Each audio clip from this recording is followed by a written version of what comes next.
Derivatives trading involves substantial risk of loss and is not suitable for all investors. Past performance is not necessarily indicative of future results. So stressful when the world's on fire. Good God. I can't look at this, guys. Like, my strategy is you buy it and you hope that you got a good spot. Yeah, but we all think you're crazy. You don't fight this. No way. The markets are freaking out and you don't think that anything is wrong? Come back tomorrow and I'll lose it all. Should be fun. Good morning. Oh, my sound is broken again. Well, hey, we'll worry about that later. We got to get ready for the CPI number. So let's get over to the charts. Look at what happened in the overnight action. S&P 500 still lingering around the 100-day moving average. Okay, so here we got yesterday, a little bit of a sell into the close, and then rising back up in the overnight action. Nothing too significant. Treasuries pushing up in the end. Interestingly enough, though, yesterday, when they were at their lows, we were seeing big swings in oil. Look at that. Whoosh. Okay, but then oil actually ended up mostly unchanged after trading a range of $2. Also, spreads flattening a little bit. You can see here they've been flattening, and they flattened a little bit yesterday during some of these moves, which are very curious and may be signs of stagflation. Coming over to natural gas. Natural gas has definitely cooled off. Gold and silver actually making a move this morning. So gold may be trying to break out. Maybe the inflation trade is finally on. Maybe. What about silver? Yeah, it's okay. Really though, they got to get back up until like the 24s first before we get too excited, right? Kappa doing okay. So yeah, over here, the dollar index looks like it's a little weaker there. Bitcoin kind of been in a 3-day doldrum, but you know, they're just waiting for the next pump and dump, I guess. That's probably what's going on over there. Okay, so for today, we have the inflation rate. Month over month, they're looking for a reading of spot 3 with the core inflation rate a spot 2. And similar to the number that we had, what was it? Similar to last week's non-farms payroll, it seems like everybody in the market is looking for, the number to miss. So this time, I don't think that anybody thinks that it is going to hit spot 3. It may actually be more likely. It may actually be more likely than we think. I don't know. I don't know where the analysts are getting that number from, but like the market appears to be concerned about stagflation right now and supply chain issues. And that energy component in particular is probably going to be higher because we're seeing signs of energy inflation everywhere, right? So that is basically the situation that we're in. But because of that, kind of puts us in a precarious situation for trying to take a trade here in the Treasuries. Also, I want to note that later this afternoon, we get the FOMC minutes, which I think this time around are going to be more important because we're probably going to learn a lot more about what the Federal Reserve thinks about the tapering of asset purchases and how likely it really is to be in November and this and that. I know that there's probably going to be a little bit more to learn in this particular FOMC minutes than there normally is. Like often it's like it's just stuff we already know and there's no big revelations. Like the market will move on it, but then in the end, like they forget about it before the end of the day. This time may be different. So I would pay attention to that. I won't be streaming at the time, but that's you're going to want to keep an eye on that. All right. So let's make sure. Oh, so I need to fix my sound. Voice meter. Yep. Voice meter crashed. Voice meter crashed on us.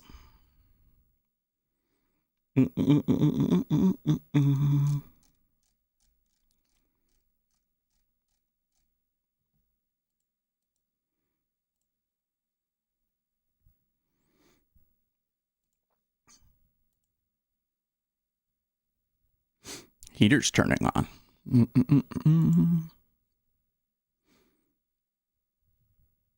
Now, Treasury is not actually moving too much, but it looks like that the liquidity is pulling out from underneath of it.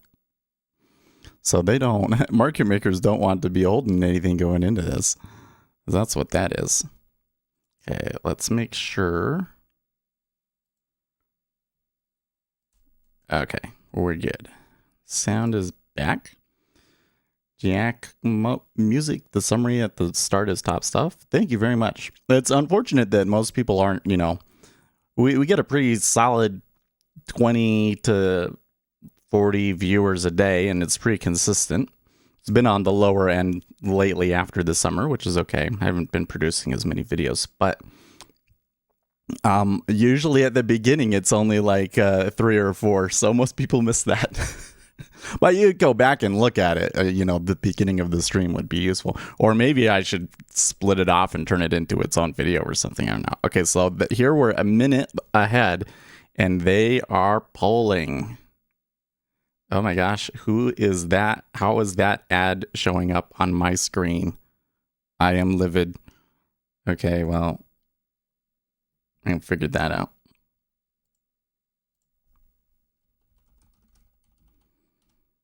This is a strong pull, my friends.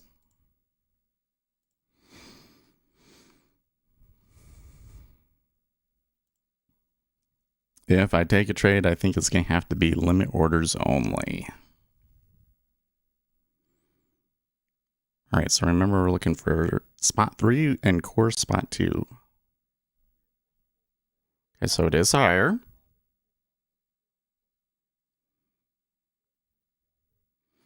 It's only a little bit higher at spot 4. So I'm going to let them work that out, because here in the micros, look at how much they've pulled. It's not a probable trade for me. I could maybe try and pull some ticks out over here. But let's just come and look at the release itself instead. Let's come and look at the report itself. The Consumer Price Index for all urban consumers increased spot 4% in September on a seasonally adjusted basis after rising spot 3% in August, the U.S. Bureau of Labor Statistics reported today. Over the last 12 months, the All Items Index increased spot 4% before a seasonal adjustment. The indexes for food and shelter rose in September and together contributed more than half of all the monthly all items seasonally adjusted increase. Okay, so that is actually not good, because we had been looking for shelter to rise for a really, really long time. And I think we kind of knew that food shelter was increasing too. So if those two contributed 50% of it, and it was only spot 1% more than what it was, that is interesting to me. But let's read on, right? The index for food rose spot 9%. Wow. So that was a lot, though. The food rose a lot. Wow. With the index for food at home increasing 1 spot 2%. The energy index increased 1 spot 3%, with the gasoline index rising 1 spot 2%. So how can energy increase a whole percentage point, food increase almost a percentage point, and shelter increase, and it still only be spot 4? Is this for real? What? It's the robots. Let's turn the robots on, yes. Actually, let's let this calm down first. Remind me again, okay? In like 5 minutes. Okay, the all items. The index for all items less food and energy rose spot 2% in September after increasing spot 1% in August. Along with the index for shelter, the indexes for new vehicles, household furnishings and operations, and motor vehicle insurance also rose in September. The indexes for airline fares, apparel, and used cars and trucks all declined over the month. Okay. That's That's super. So this is actually way more inflationary than the headlines read, right? Because so we get a spot 4, but like food is spot 9 versus a previous of spot 4. Food at home is one spot 2 versus a previous of spot 4. Away from home is only spot 5 versus spot 4, so that's interesting. Okay, then energy is one spot 3 versus a previous month of 2. So energy actually decreased month over month, even though energy is super crazy right now, right? So that canceled out a lot of the food inflation. And then we get down into commodities. Less food and energy commodities was decreased a little bit, spot 2. So that was kind of the one where I was thinking maybe there was a more significant decline, but okay. Used cars and trucks, new vehicles, not much. Used cars and trucks was negative spot 7. So that negative spot 7 came through. This is just, man, you sell this. Look at that. I don't think there's any way for me to catch that.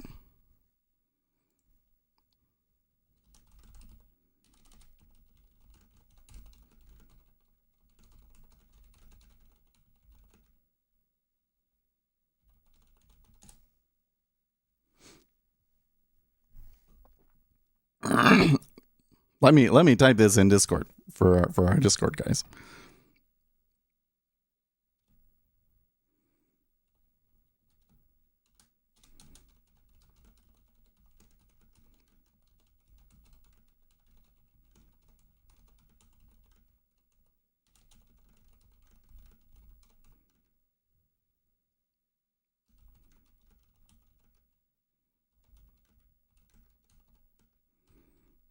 Okay, now shelter was spot 4 versus spot 2.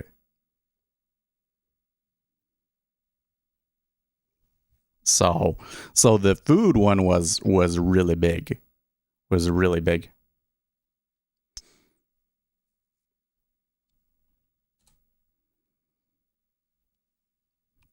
But the shelter inflation, it was only spot 4. It was high, but it wasn't crazy like I would maybe have expected.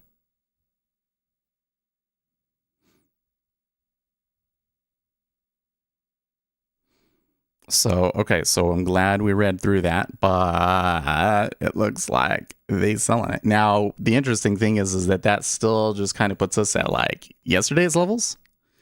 So,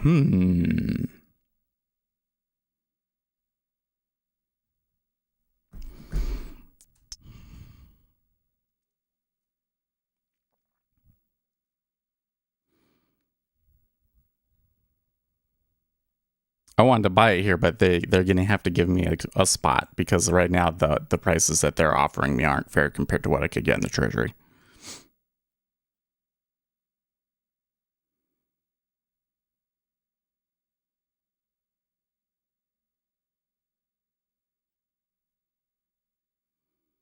Putin says $100 oil is quite possible, quote unquote. But we don't want oil prices to skyrocket. Okay. Well, you're not helping. You're not helping, buddy.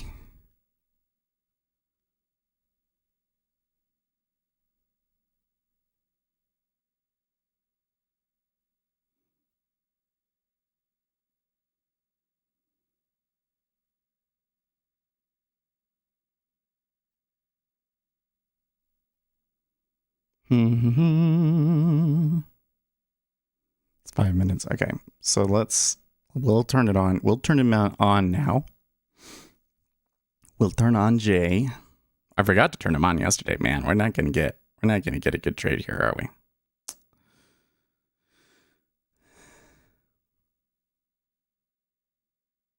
The current inflationary spike can be compared to a sneeze, the economy's reaction to dust being kicked up in the wake of the pandemic and the ensuing recovery, European Central Bank Board member Isabel Schnabel said. Well, so I do think that the number is worse than the spot 4 reading really implies. You read spot 4 and you're like, well, that might not be worthy of even a move.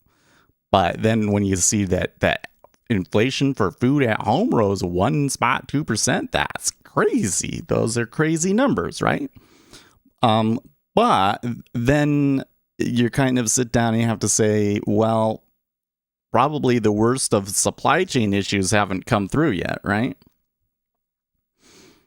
And there's still going to be like this, it's transitory argument, yada, yada, yada, yada.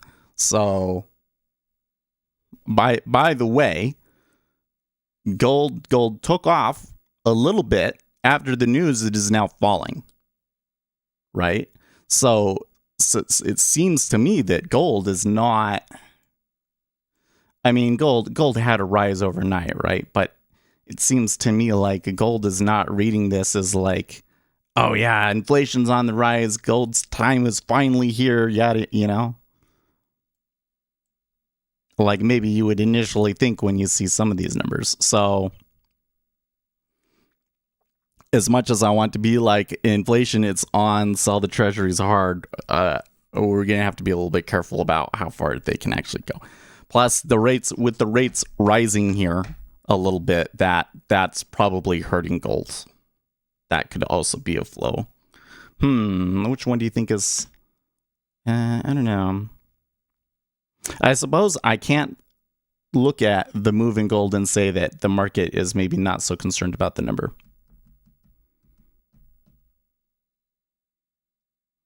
Because the treasuries are just down, right?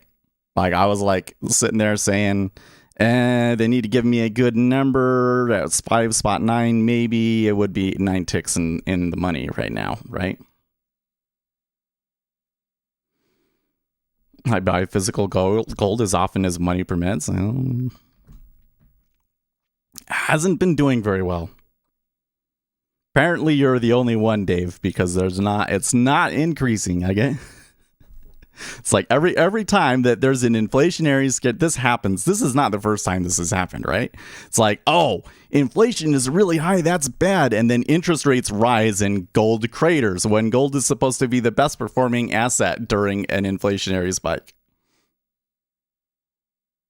By the way, not really seeing Bitcoin move. We are starting to see the S&P 500 start to take a little bit of a hit here from the interest rates rising.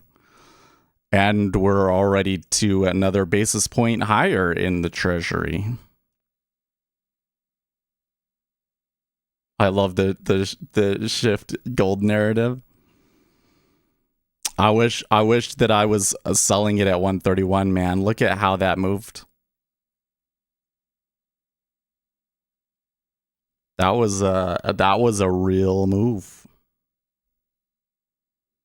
What was yesterday's low in the Treasury? Oh, right where they stopped, 25.5.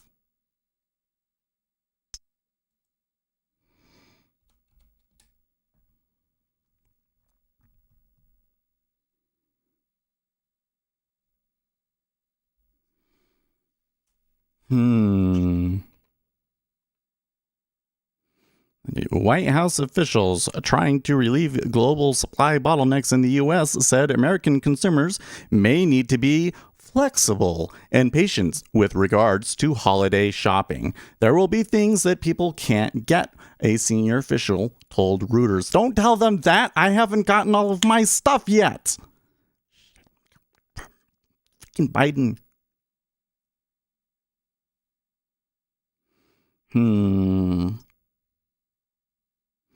Alligator says, I see core spot 2 as expected, so wages increase should be street focus, in my opinion.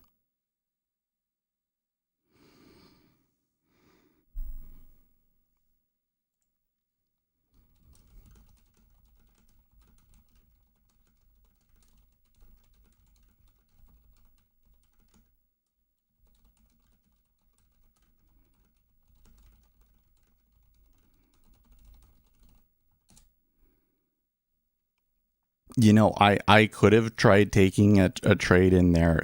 I definitely could try being more aggressive and just paying up for it. But this kind of a pullback right here is exactly what I'm worried about.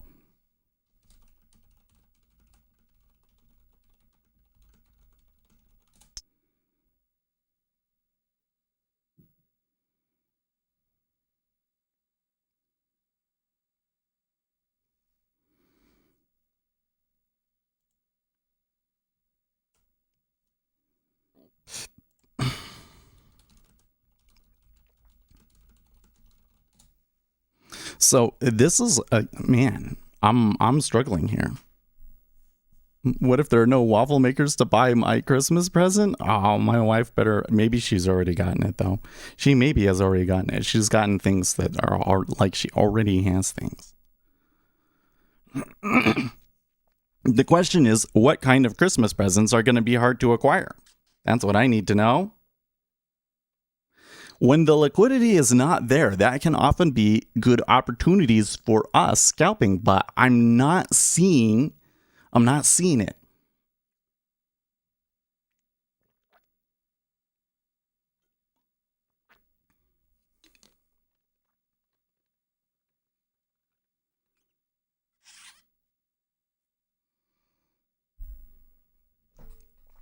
Like I never really saw a spot where they were selling into the rates down in here, and I would have gotten good fills.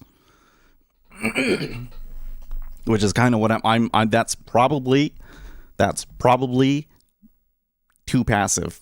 That's probably too passive, but part of that is just I guess I'm still feeling a little off, and I don't really feel like being super aggressive today.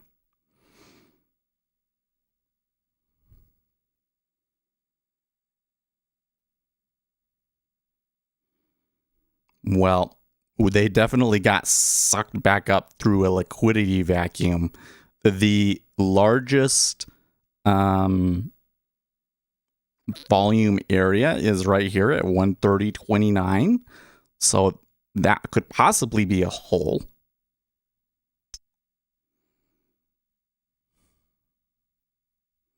Michael J. Berry. Oh my gosh. Okay, so yesterday. Here's something that I find so incredibly interesting. Okay. And it's just people, man, the way that people try to sort other people out to determine whether what they're saying is true or not, and all of that sort of a thing. And a lot of the heuristics that people use don't work. You know, and I don't completely understand how evolution, kind of gave us those tendencies. Okay, what is this? How is that ad showing up? Who's giving me that ad? Is that coming from Brave? Use code Brave. That is an ad coming from my Brave browser. Okay.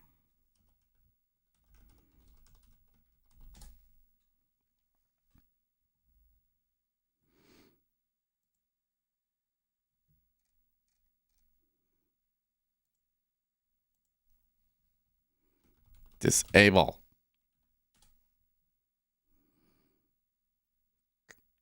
That settings.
I am not seeing how to disable it.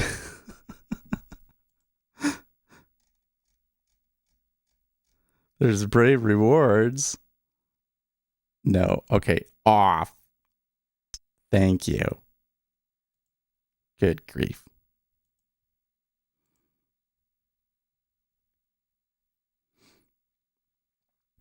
Okay.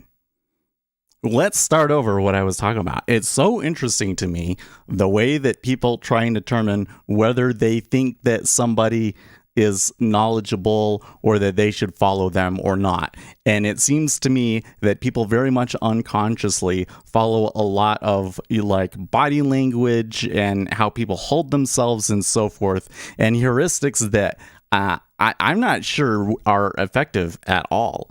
You know, I would hope that you would choose to follow somebody based on them providing you empirical evidence that you can verify and look at for yourself, especially when it comes to trading, because there's people selling you a lot of bullcrap out there.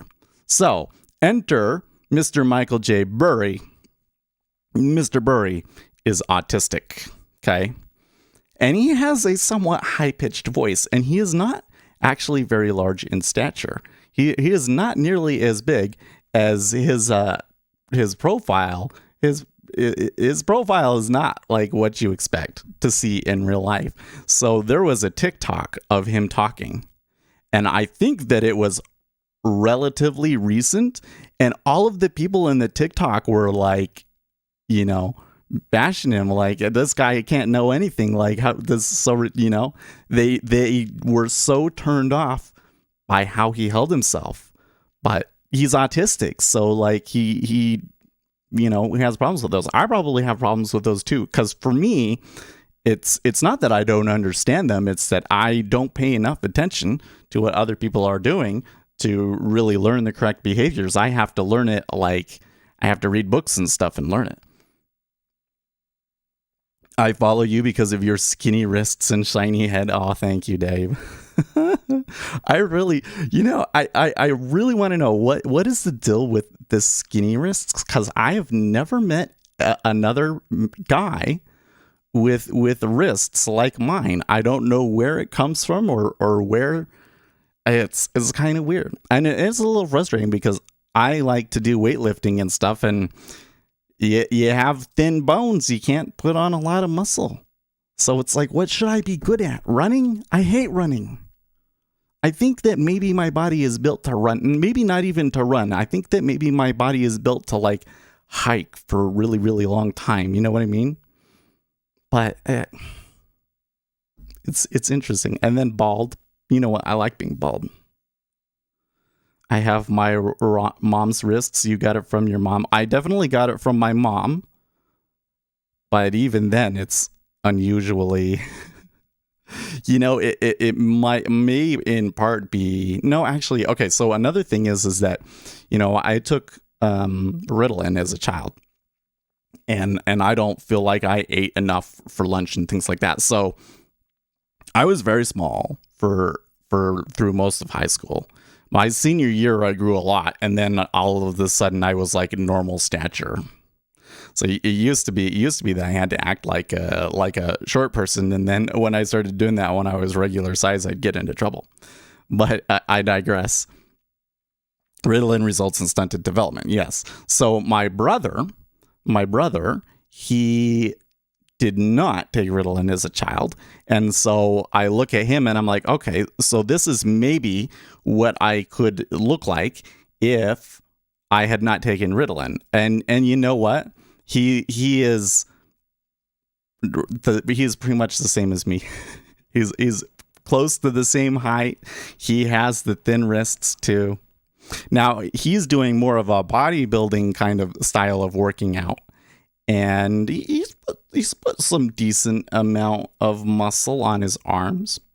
It's nothing that, you know, anybody would like, oh wow, or anything. But so I could definitely do that. So that was something interesting that I learned from that. But it was like, oh no, it wasn't all the Ritalin. It really is genetics. When I was a teacher, I hated that my colleagues were always pushing Ritalin on parents. Well, the problem, Dave, is that the ADHD is probably the most studied.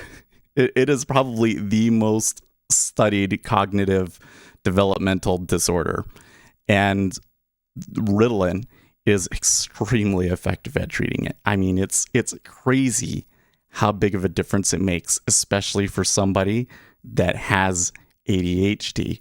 And not only that, but a lot more people have it than we realized at the first. And so in the beginning, at least, there was a lot of people going undiagnosed. But at the same time, in the 90s and early 2000s, probably the time period that you're talking about here, it kind of almost became the in the vogue thing.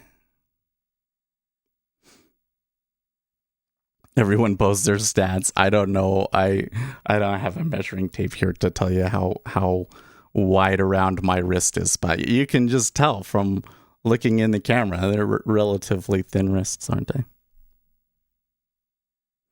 You say the problem is that school curricula is too constraining. No, I don't think you understand, Dave. I mean, there is an argument that different styles of teaching could make a difference. Yes, but you have to understand that an ADHD person's ability to do cognitive frontal cortex tasks is less than their peers of a similar age. A lot of them, when they get older and you get to that point, like everybody kind of gets to that point where it's like your frontal cortex is done developing, and then you're really an adult, and that happens like somewhere around 24 to 26 or whatever it is, right? And the person with ADHD is maybe just a few years behind, or maybe they never catch up, honestly. But a lot of good circumstances, they do get where they need to be in the end. Okay. But for the kids, no, they're just like straight up behind. And sure, you could like structure the classroom better to be better for them, but that's not going to help them when the actual thing that you're trying to learn requires those parts of the brain, right? They're always just going to have a really hard time with that sort of a thing. And they're always going to have a hard time with just sitting down and working hard on doing an assignment that is boring. And you have to do that stuff. Like I'm sorry, there's no way to learn advanced calculus without going through and doing a lot of math problems. There's no way around it, right? So how do you help those people? I tell you how you help those people. You give them Adderall. Give them Adderall. It fixes the problem. But it is unethical to push a medicine that stunts development. Well, to that point, Dave, it seems to me that the reason it stunts development is largely because it jumps your metabolism up and causes you to expend more energy. And somebody that is on Adderall really needs to eat and probably should be eating more than the average person. But Adderall also suppresses your appetite, so it's very, very hard. So if you have a child that is taking Adderall, you should really watch their food intake and how many calories they're taking in, and force them to eat more calories and give them food that are more calorie dense. Like your hair fell out on your wrists, though. Oh man, I fought the hair falling out for a long time. I really did. But in the end, I realized that my hair was not nearly as cool in my 20s as it was when I was a teenager, right? When I was a teenager and it was blonde and it was great, I loved that hair. But as it got older, it just turned into ash. It's not interesting anyways. So I didn't need it. When I finally realized that, I just got rid of it.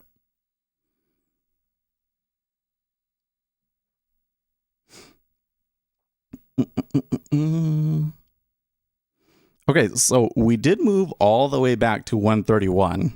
So I suppose that if we really wanted to get long at 1.59 again, they're giving us a chance. I'm still a little weary. So I think one key thing is it's only been 30 minutes since the news. So if we want to wait for like the liquidity to recover, it's not yet for sure. Does look like maybe some people are going to try and push it though. I see gold bouncing. Gold gave up its whole overnight move and it's now bouncing. S&P 500 is turning down. And it looks like Jay is, oh no, they're not in any. Okay. He took a long. Oh, he's taken more than one trade, hasn't he? Yeah, he took a long and stopped out, and then he took a long again, and that one worked really well. Okay.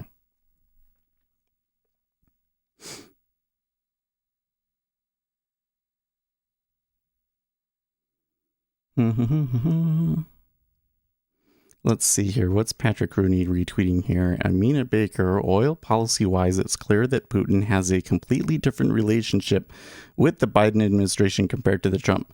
Putin said that Saudi Crown Prince MBS and Trump helped stabilize oil markets last year. So they're basically suggesting that Putin doesn't have a very good relationship with Biden.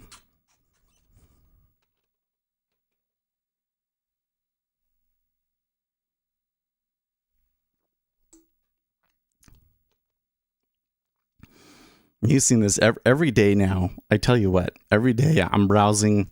And maybe it's because I spend time on TikTok, but I see it on Reddit too. Every day I see something where I'm suspicious of Chinese disinformation campaigns. Like there was this whole thing where this guy was saying, the Chinese, they just want to be competitive and pursue their competitive interests, and the United States doesn't need to make them into their enemy. And it's like, no, buddy. They want to make the world communist. And that competitive edge there is part of making the world communist, of where they develop their economy enough to the point where they think that they can sustain actual communism, and then they're going to spread it around the world. That's what they want to do. And they don't play fair. It's all aimed towards undermining capitalism. But you read the comments, that's not what the people were saying in the comments. I was like, okay. How many posts of these are actually real people, and how many of them are Chinese shills? And there's no way for me to, maybe they were all genuine. I have no way of knowing. Have to go through every single person and verify that they're like a real person or something. I don't know, man. That's the world we live in today. President Biden, it's simple. If you're a factory worker or a teacher or a firefighter, there's absolutely no reason why you should be paying a higher tax rate than millionaires and billionaires. We've got to change that, and my Build Back Better agenda will get it done. Okay, so yes, there is actually, because the higher the capital gains tax is, the less investment you're going to get, and that it has an aggregate impact on the economy and lowers the growth rate. And that is why we try and keep the capital gains tax low, and rich people still pay more in actual dollars than regular people do. even though regular people are perhaps paying a higher percentage of their income. But we all know that, right? We all know that.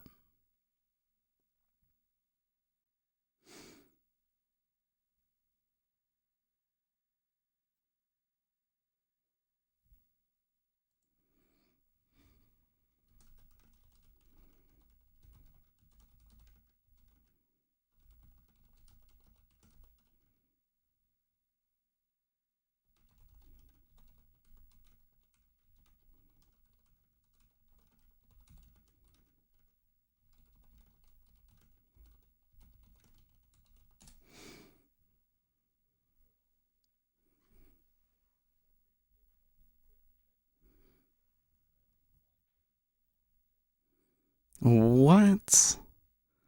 Salt Lake City police arrested a man who barricaded himself inside of a home after he allegedly assaulted a female victim using a reciprocating saw? What? Oh, I gotta read this one. Are you kidding me? Officials with the Salt Lake City Police Department said their investigation began around 11 p.m. Thursday after they received reports of a fight near 300 East and 200 South, that's downtown. 3 people were walking a dog when a suspect, an adult male, approached them and got entangled with the leash. Investigators said that led to an altercation between the group and the suspect, who allegedly used a reciprocating saw and assaulted a woman by cutting her above her eye. What the heck?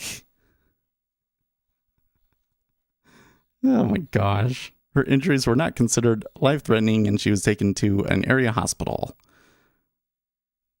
Police said the suspect then entered his nearby residence, grabbed a metal pipe, and broke a car window before returning to his home. Oh, okay. So let me go and get a metal pipe and do some property destruction first before I barricade myself in the house. What a lunatic. After multiple attempts to contact the suspect, the SLCPD on scene field incident commander requested the SWAT and hostage negotiation team be activated. SWAT and negotiators attempted to contact the suspect multiple times but were not successful. Around 2 a.m. Wednesday, SWAT officers entered the residence and found the suspect inside a bedroom. Police said the man, whose identity was not released, was taken into custody without further incident. What a crazy... stuff like that don't happen every day in Utah. Crazy.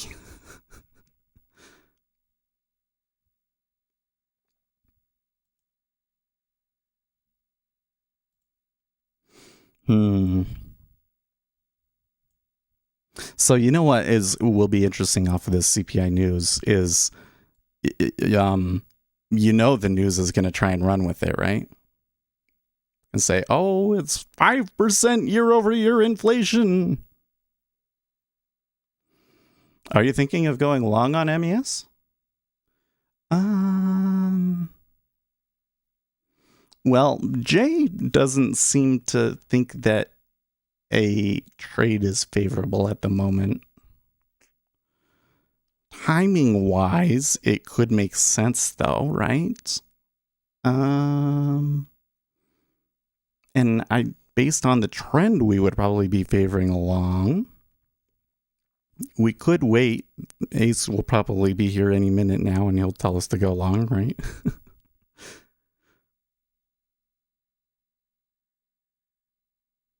Yeah, I think I'm gonna wait. I think I've done a good job not clicking on anything. There were opportunities, but like if I had taken that long, I don't think I would have gotten my targets, and I would be fighting. I would be fighting to be get out or whatever. So I think that I need to wait for a better opportunity.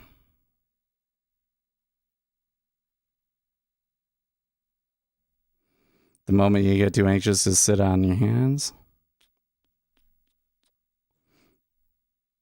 There's certainly not clear entries. The Treasury never gave me something that was like a clear mispricing or directional cue. It was actually very much like people wanted to sell and the liquidity just disappeared. Like this move down to 26, it looks like a really big overextension. I think that valuation wise, I think you could justify it new lows of the day. But I don't know if they can actually do it now today just because of how it happened, So it's very often that it's like they create the high or the low of the day and then they fight it the rest of the day, Also, there's a 30-year bond auction today, right?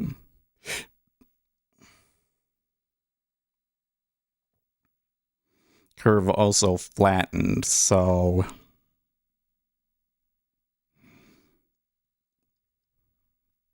Why does that matter? So when you look at it, they go down. What moved down the most? The 5-year, right? You see that? Like if I get them to the same spot where they are now, that's the low of the day in the 10, and that's the low of the day in the 5.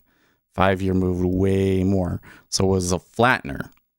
So that means that they're selling the 5 and they're buying the 30. So if the 30 already is the one that they're buying, and then you have a bond auction today, which has a tendency to kind of make it go long, we could have a long in the ZB that kind of drags the other ones up. Small stop at 38.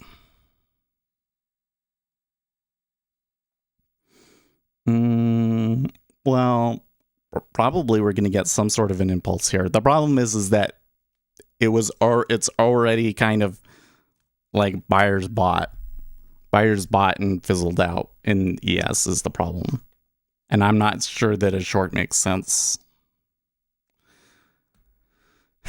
Today could be bearish though. They might read this CPI as bearish.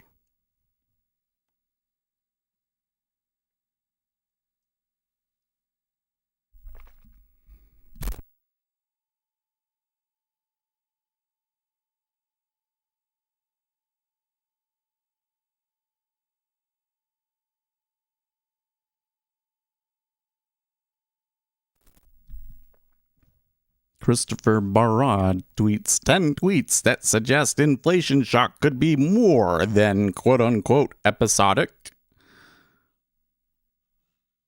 And Forex Live now saying that federal funds is now pricing in a 90% chance of a September 2022 Fed hike. That's important. What's Michael J. Berry saying now? Crypto meme bots and pumpers replied to big accounts in huge numbers for the promotion. Deleting tweets knocks it back. Going private allows tools to discourage them. But it's breathtaking, this religion of real and fake people. The speculation probably tops anything in history. Probably.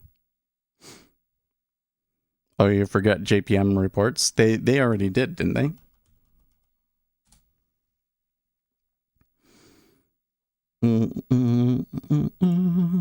Let's read. Revenue 30.44 billion versus a 29.8 billion estimate. Earnings per share of 3.74 versus an expected $3. So that's pretty good. The gain came after the bank released 2.1 billion in reserves and had 524 million of charge-offs in the quarter. Okay, so they had some difficulty, but they overcame it, I suppose. The bank produced a 3.74% per share in earnings, which includes a 52-cent per share boost from reserve releases and a 19-cent per share benefit tied to a tax filing. JP Morgan shares rose 0.78% in pre-market trading. The bank derives strong results as the economy continues to show good growth despite the dampening effect of the Delta variant and supply chain disruptions, CEO Jamie Dimon said in a statement. We released credit reserves of $2.1 billion as the economic outlook continues to improve and our scenarios have improved accordingly. Dimon reiterated messages from previous quarters, which also benefited from reserve releases that managers didn't consider the gain to be fundamental to their business. The firm set aside billions of dollars for losses last year after the onset of the coronavirus pandemic, and this year has been releasing those funds after the losses didn't arrive. That's correct. Okay. Indeed, analysts have said that the banks have exhausted most of the benefit from releases and must now rely on core activities like growing loans and rising interest rates to boost profits. Company-wide revenue rose 2% to $30.4 billion, mostly driven by booming fees in the firm's investment banking and asset wealth management divisions. Net interest income of $13.2 billion edged out the $12.98 billion street account estimate on higher rates and balance sheet growth. Its income revenue dropped 20% to $3.67 billion, below the $3.73 billion street account estimate. Okay, that's not a ton less, but equities trading volume revenue more than made up the shortfall, producing $2.6 billion, beating the $2.16 billion estimate. Okay. So that when I'm reading the bank earnings, I always pay attention to that, right? Because you see how the banks are doing with trading and then how you're doing with trading, right? Yeah, fixed income trading has been hard. We've had a couple of good moves, like more recently, but overall, it's been hard, and the equities guys are the ones that are making money right now. Robust levels of mergers and IPO issuance in the quarter helped the firm's investment bank.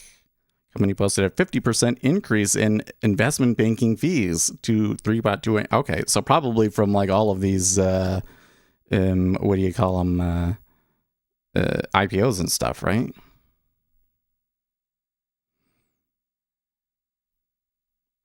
Booming trading revenue across Wall Street has benefited JP Morgan's investment bank, but that was expected to moderate in the third quarter.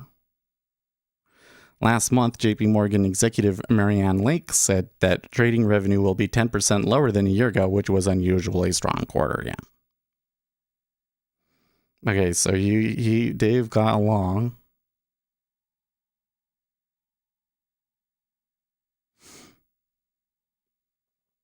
Jay is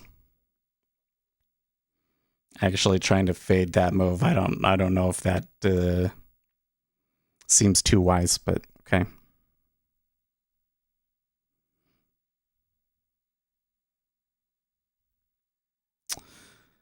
Asset Wealth Management Division posted a 21% increase. Assets under management rose 17%. Diamond will likely be asked about the bank's acquisition strategy after a string of recent deals.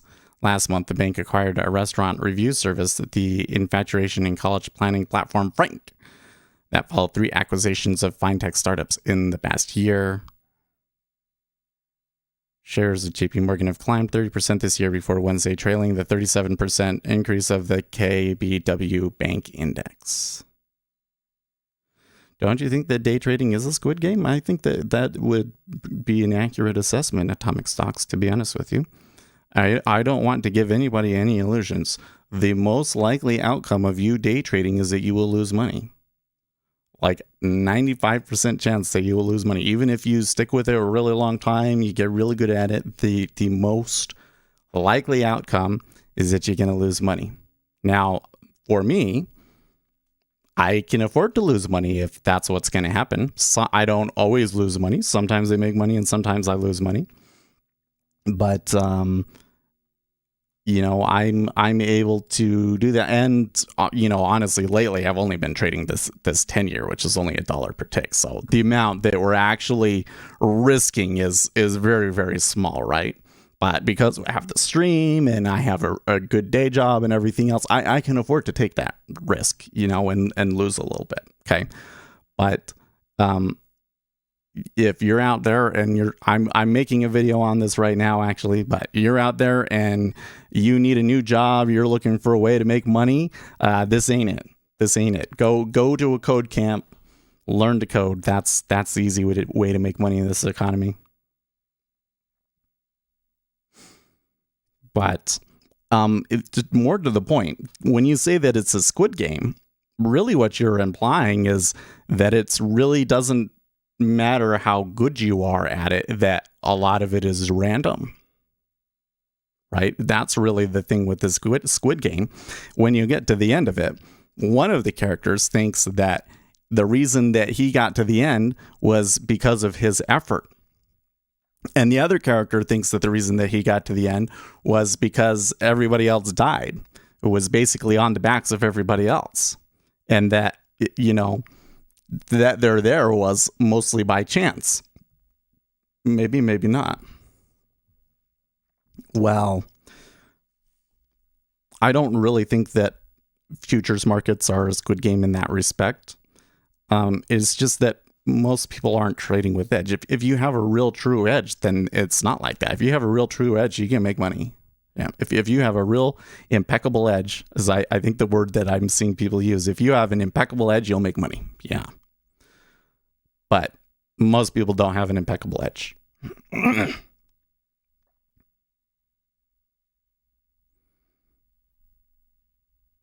Let's see here. Risk or reward in trading or in poker, bankroll management is one of the most important aspects of gambling online or live. It means that a player allocates certain limits to avoid losing all their bankroll. during a losing streak, which is said to be expected at times. Yes, that's true. Okay, well, they danced around the 131 for a while, and then they moved up further. And I tell you what, they really came back.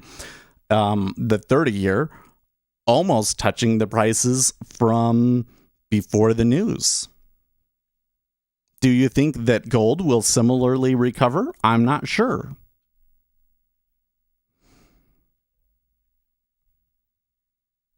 But that's a little bit higher than I expected them to come back. I'm quite surprised. I don't think that I should take a trade off of that, because when I look at it, I think the main reason we've gotten back there is because of the liquidity situation in the Treasury still looks tenuous. Like they're not really, the market makers really aren't holding it, and so anybody coming in and market buying is just really pushing it.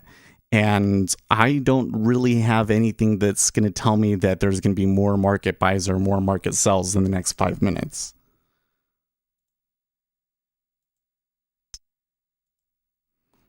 I should note that the cumulative delta in the 10-year is higher than it was before the news. That's curious.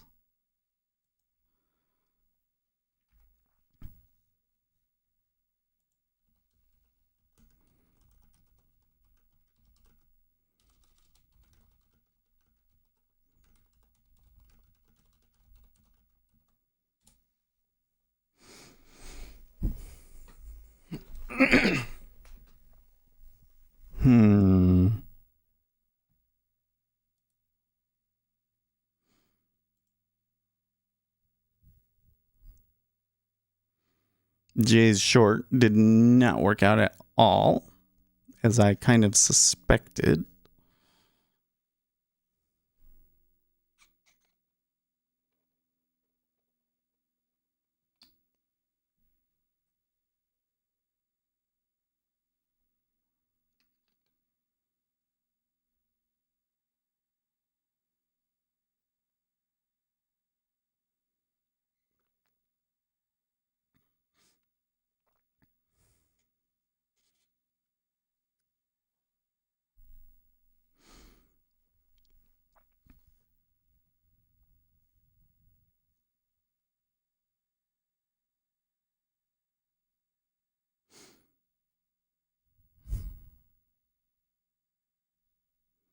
Reading Twitter here. There's A's. We were talking because Dave was thinking about taking it along, and I was like, I don't know if I'm feeling it.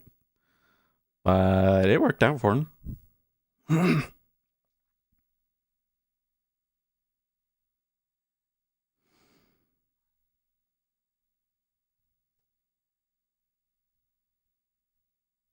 So it's just so interesting to me that the 10-year is, this is not the first time where we've had news that we look at the news and it's like, that's a really strong headline, and then they completely retrace it.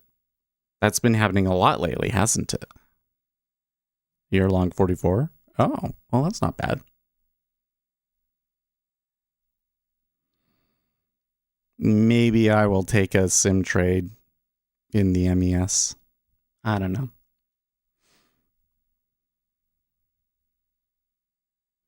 But the thing is that as soon as I take a trade, I'm going to be like, and it doesn't work out, I'm going to be like, want to trade over and over and over again, right?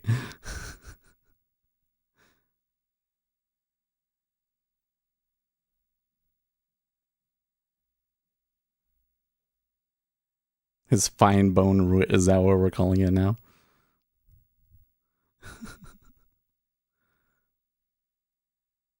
China says military drills near Taiwan a just action to protect peace.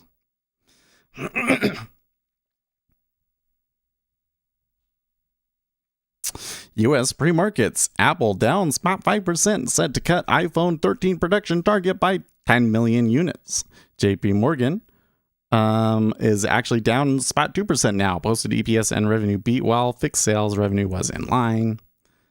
BlackRock beat on EPS and revenue. Delta, strong quarter 3, but is cautious on profit. DAL is Delta, right? I'm pretty sure it is. Profitability in Q4 due to oil prices. And Qualcomm up one spot, 8%, announced a $10 billion share repurchase program. And SAP, I don't know what that is, posted a strong quarter 3 and raised guidance. Interesting. So I think one of the problems I'm going to have here in equities is judging the sentiment. I don't think that I'm quite as good when it's earnings. Yeah. Apple still got to react to yesterday's after the market surprise dump on news. Yeah, Apple just got creamed yesterday, right? Sure.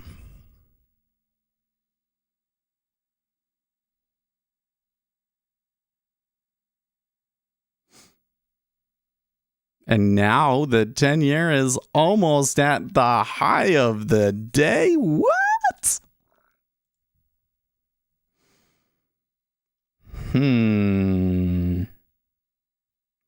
That is a big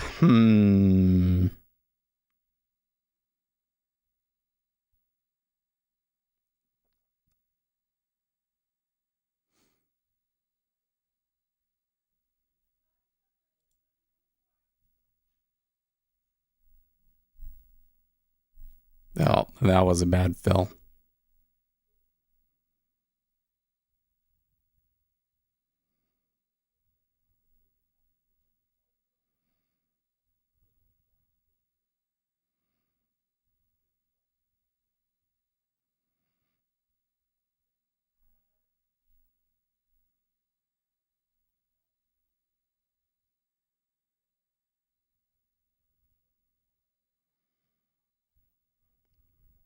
So do you see how either way that they tick the other bid? So like we ticked up the offer at 06, almost immediately pulled to 1500, right?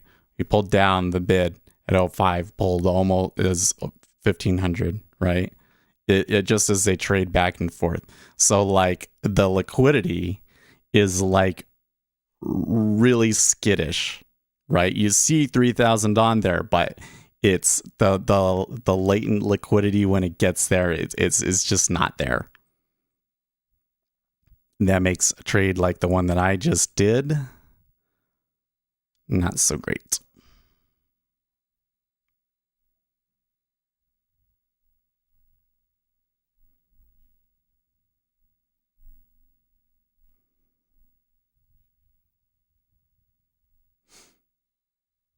So I will let it play out, but I'm definitely not going to take that again unless I get a much different situation.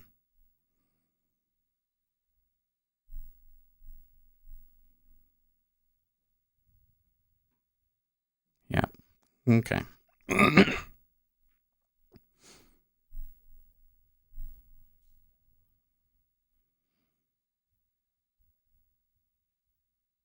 Wow, 4K? There was a 4K sell there at 05 half and they just blew through it.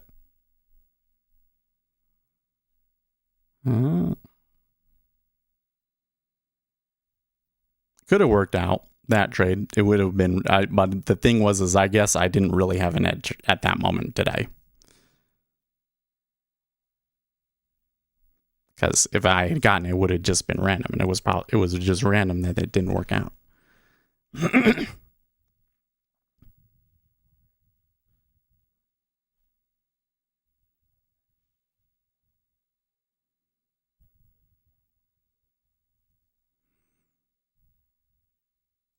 Meanwhile, over here, I'm kind of thinking about maybe placing a little bet here. If they would be so kind.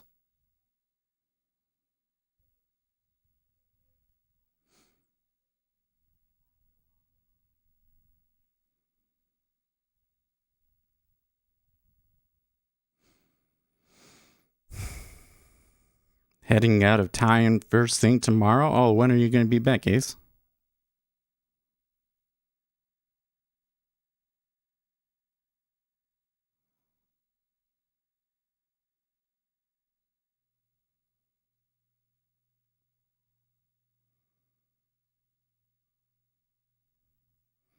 maybe Monday or two. Oh, okay. So you can be gone for a while, eh?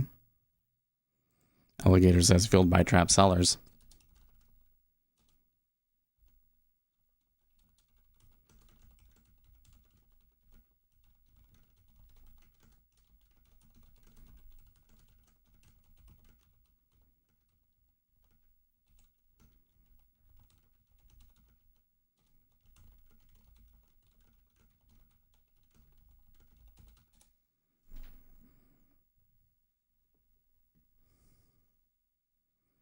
Kids out of school, fall break, deer. Are you going deer hunting?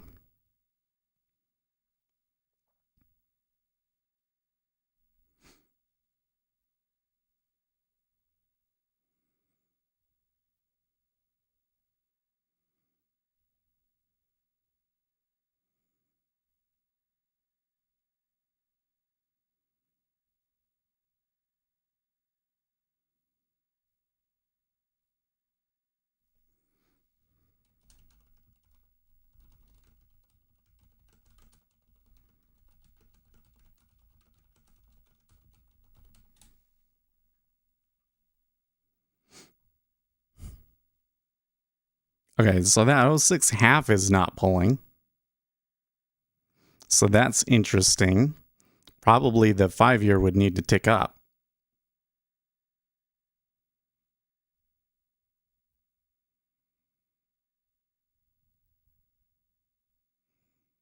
Okay. Oh, and no, still not, huh? That's it.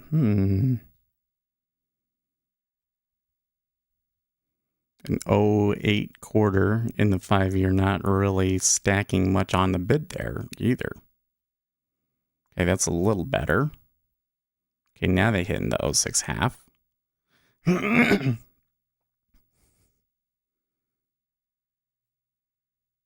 There we go. Here's the S&P 500 opening up. Are we going to see the 10-year do some stop runs now? Yes, sir. Yes, sir.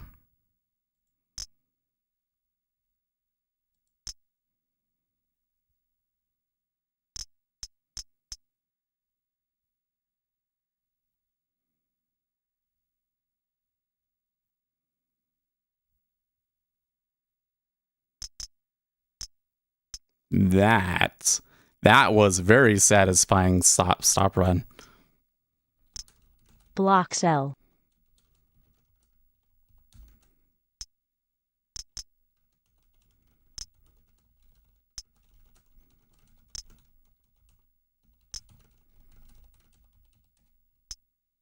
Yes, where are market makers when you need them, right? You know, I'm an ADHD person, and so one of the things that I very much do, not nearly as much as I did when I was a kid, but that I still do a lot, is I will just sit there and ruminate in my thoughts, which can often be very, very bad, but usually is just pointless thoughts that really aren't worth sharing with anybody else. But one thing that seems to come up in my mind over and over and over again is this whole deal with the robots that, like, I just don't think that it's right or positive for the markets the way that market making is done right now. But I also don't think that it would be a good thing to just ban robots. You know what I mean? So I think that there should be different rules. I think that it should be like a robot shouldn't be allowed to, or one market making institution should not be allowed to be more than a certain percentage of the market liquidity, to force diversity of the liquidity, right? And if you're providing a certain amount of liquidity, you should not be allowed to pull it. That doesn't mean that, like, you can never cancel an order or anything like that, but it would mean that, like, you can't, like, just completely turn your robots off so that there's like a flash crash, you know, because that's what happens to flash crashes. They just turn their market making robot off. Shouldn't be allowed. They should be forced to hold the losses. Communist. I don't know. Like, that just seems fair to me. Like, if you're gonna be this robot that goes out and always steals the place in line and makes it so that literally nobody else can market make, then you should have to be on the line and hold the market liquidity when things aren't tough. Because you're not going to you didn't get these flash crashes before because people would still step in. Okay, well, I sure am glad that I took my profits where I did. Oh man. 6-1. I guess there was a little bit more left in it, but oh man. So I took from 7 to 6. So there was maybe 5 more in it, but I wouldn't have gotten 20. So that's why I'm glad that I got where I did. And as it happened, there was some pretty big block orders that came through in there, buying and selling and stuff. So, well, specifically at 09, there was a 3K sell. So, but that was definitely a stop run if I ever saw one.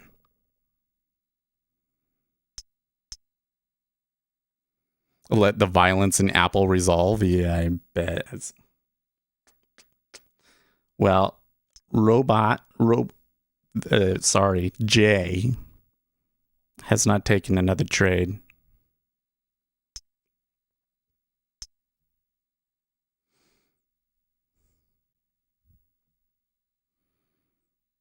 I kind of feel, well, I don't know. What do you think? So I wish that we had different ways of doing this polling, but let's create a poll. What is the strongest? What is driving ZN volume today? Option 1, CPI. Option 2, auctions. Add option, flight to safety. Flight to safety.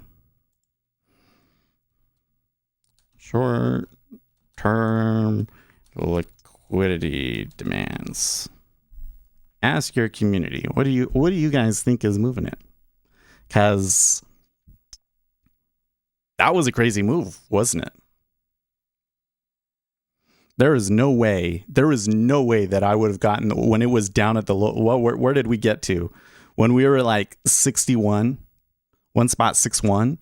There's no way that I would have thought going short there and that it would come all the way down and break new lows. Oh my gosh. No way I would have thought that. You know, I do kind of wonder the flight to safety thing because the reason why I think it matters, or the reason why I'm asking you, is because if it's flight to safety, then we could see the ES puke here, right? If it's flight to safety, then you buy the bonds and then you turn around and you sell the stocks. ES is moving on whether or not Captain Kirk survives the launch. Maybe.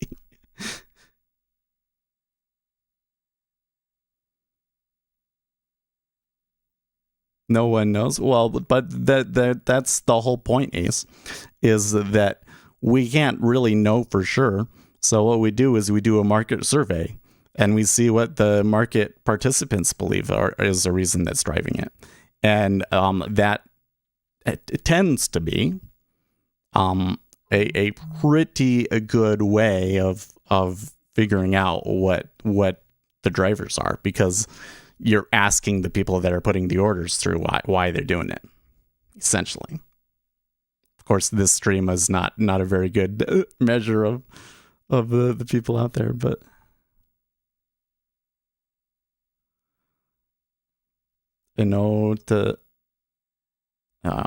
I forget what's his name means something, and I don't remember what it is. But you say none of the above.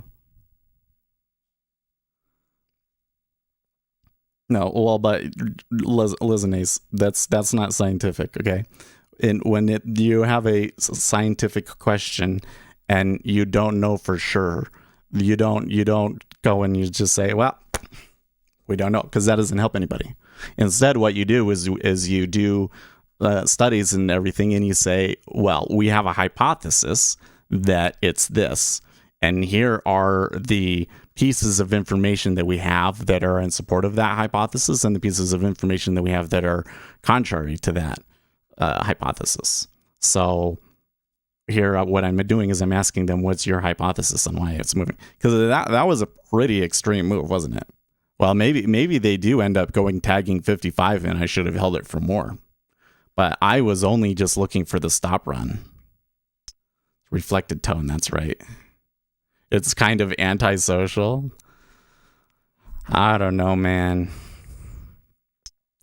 I mean, I like it. You know, what was a funny thing was some people were making fun of me for the name that I use on Futures.io. Because when I made that, Speculator Seth wasn't a thing yet, right? And I wasn't really ever planning on being active on the forum either. So I picked a name that was really essentially a random conglomeration of letters that nobody would ever select, so that you know that you get the name. That's all that was about. But you know, it definitely, even with Speculator Seth, I can't tell you how many times I've gone into somebody's live stream and said something and they wanted to respond to it, and they're like, is that spectacular? So they can't even read the word. I was like, maybe it wasn't the best marketing choice. Speculator Seth. You guys, I don't know. You guys, we got 5 votes and 4 of you say flight to safety and 1 of you say CPI. None of you say actions. There's 550, so I could have gotten more. I think for the trade, with that one, the trade that I took was correct, which was there's going to be a stop run, and I want to make money on the stop run. But I could have made the trade, which is there's going to be a lot more than this, and then I probably should have gone for the 20. So I think that it would have been correct for me to have done that other one. So I don't know, but I don't know if I could really take that trade or not, because I am a little bit perplexed as to why we're getting that kind of flow. Well, I don't know if I'm a little bit perplexed. I shouldn't be, because it's happened a lot lately, hasn't it? It's happened a lot lately. I think that the reality is that the Treasuries, what we have is like a systemic short. Here's my theory, okay?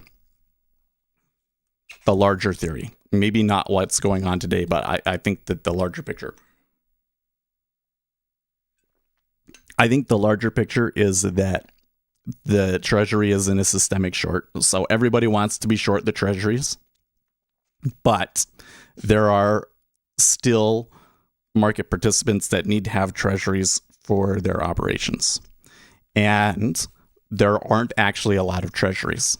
So you get this situation where there aren't a lot of Treasuries available, but nobody wants them. But then during the period where the people that actually want them need to get them, they have a hard time getting them. And so you see the market come up big time, and you get these stop runs to the highs.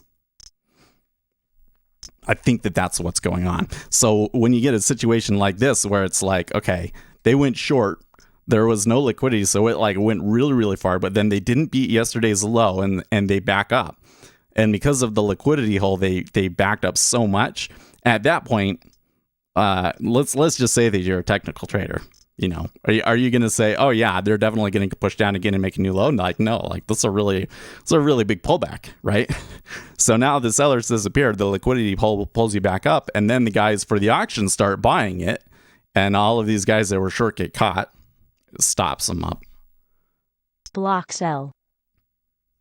Oh no, what happened in the 10-year Treasury right there was a stop run. Absolutely.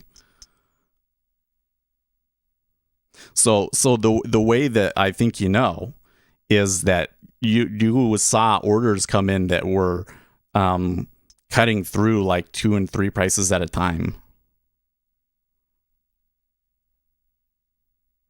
That they don't do that unless they have to. That was definitely some big guys getting stopped out.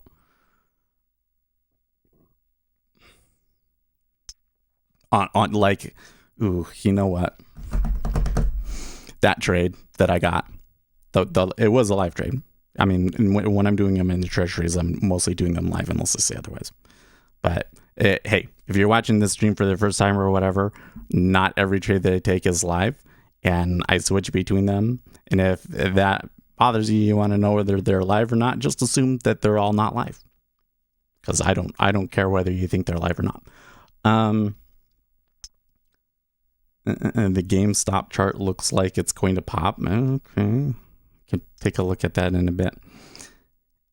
That stop run when I first started trading, that reminds me of when I first started trading, and I would get those runs all the time. Like I would wait for it to come up to that top, and I would wait for the, that's my favorite trade, man, is the level break. There's an iceberg just below the level, and then they pull the offers and it stops up 2 or 3 ticks. Oh, I live for that. That was so great. And to see it play out so beautiful. So beautiful. So it's not beautiful to the person that was on the wrong side of that, but to me, that is beautiful order flow, man.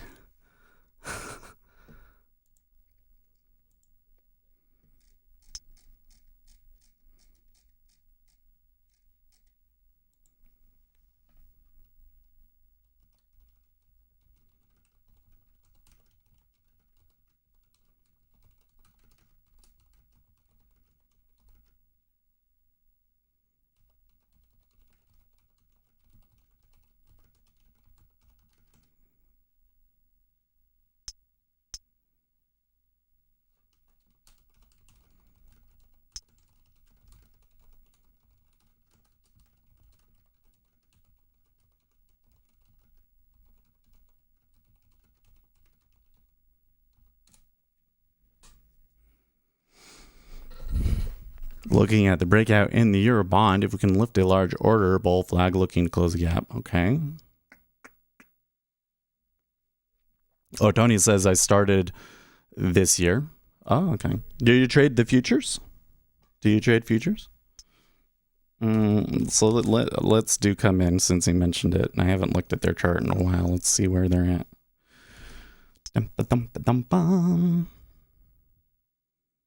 Lunch chart.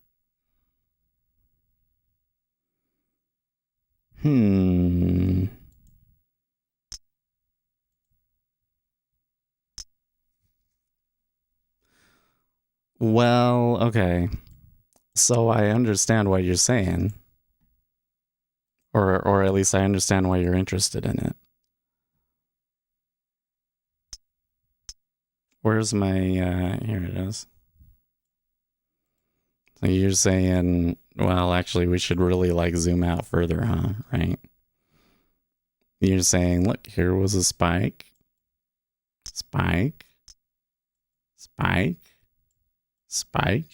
And look, we're right back at that support level. So we should see a spike. And maybe if it goes higher, we could maybe get one to 360 again or something like that, right? Okay.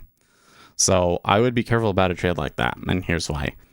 You remember orders move markets. Okay. So in order for us to predict future movements, what we're really doing is we're predicting future orders. Okay. Trying to predict price off of price is like, quite frankly, from the theory. The theory is that trying to predict price from price is useless. Okay. And the evidence that we have in support of that is that we can see that price movement, it can be quite random based off of short-term liquidity needs and things like that. Basically, let me, because I'm hicking up. That doesn't make me look very authoritative, does it? Okay. So when you're moving off of those liquidity demands, like you get too much noise in it, right? We're moving up because offers are pulling versus we're moving up because people are buying. And so if you're not looking at the actual orders, all you're seeing is noise. Okay, so With me so far, you want to look at actual orders. So then if we're going to make a prediction, we have to have something that's going to tell us that we're going to see future orders. So a technical setup could do that. Okay, but from my own research, I haven't found any of those to really be statistically significant. So in this particular case, does the fact that we are down here suggest that we should have a bounce again and that there will be future order flow? I'm going to say no. I'm going to say that that's not a very good basis for a trade. But maybe we have a reason to think that there's going to be more buying, right? So why might there be some reasons that we think that there can be more buying? Well, who's buying GameStop? Well, it's retail traders, right? Okay, so why might there be more retail traders coming in and betting money on GameStop? Well, that it was already moving up and that it's kind of breaking some resistance, that would sure be one. You know, if they can get enough momentum, I might want to try and jump on it for sure. But then I could also just look at what are things that would change the amount of money that retail traders would have available to trade, right? Like right now, the market's in a bear market. Well, it's not a bear market, but short term we're down, right? So that's not very supportive of retail traders doing anything, is it? But if we dug out of this and the S&P 500 was heading towards new highs, then that would maybe change the situation considerably, and we could see another jump in GameStop, couldn't we? Or maybe if we knew that there was a piece of news coming that would affect the stock, that would certainly be a good reason to do it as well. Or we could look for something like maybe people get like end of year bonuses and they want to gamble it or something like that, right? That could maybe also be a reason. Yeah. RVOL news sector could be the overall sector going up, maybe. The issue in GameStop here, so like AMC, I think that AMC versus GameStop is the most interesting one to look at, because I see a lot of reason for AMC to continue to be good. I mean, I can see this whole change that's made during the pandemic that people can watch videos from home, and that maybe from now on there's going to be a lot more content like Squid Game and a lot less content like what's the big one coming out next week, 2 weeks? The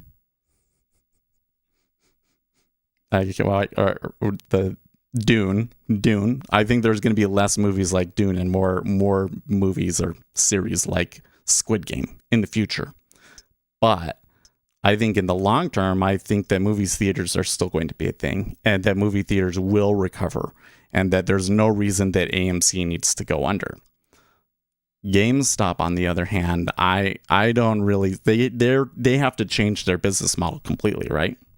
And there's this whole thing where they're talking about like being able to build your own computer there and like bringing in cryptocurrency things and stuff. But like, do you see how it's like it's a completely different stock in that respect? Like they're both shorts and short covering rallies, but the fundamental story about what happens if they're successful for the two companies is different. AMC is just a recovery. GameStop, they have to completely reinvent themselves, right? And so from that respect, in GameStop, over the longer time horizon, it's a little bit harder of a call, right? Because whether GameStop moves up in the future or not is very much a gamble, you know? So true, but it could drop either way. It should be a large move. Yeah, well, I mean, even if GameStop completely recovered, the final stock price is not going to be 1,000, right? 1,000 was just what people thought it could get to from short covering. And how many shorts have covered? Who knows? So if you're really interested, if I was really interested in the stock, I would be watching it, and I would be watching for some sort of a sign of unusual order flow, right? Basically looking for a threshold where the amount of buying that I'm seeing and the amount of options that I'm seeing get taken out of the money is unusually high, and so they're preparing for another move, because the place that it's in right now alone is probably not enough to get me into a trade. Make sense? I was probably a little bit longer than it needed to be, but that's what I think of it. Now, if you want me to play technical analysis, then I totally see it, right? You understand? I'm not a fan of technical analysis. All of the empirical research says it's nonsense, but I definitely see that there's a curve here going on here on the lower end, and actually, let's not even do that. There's this ceiling right here, and so we should be buying here at the bottom on the support with the expectation that it's going to go up and break this resistance. Could do. Well, treasuries after that crazy stop run, calming back down over here.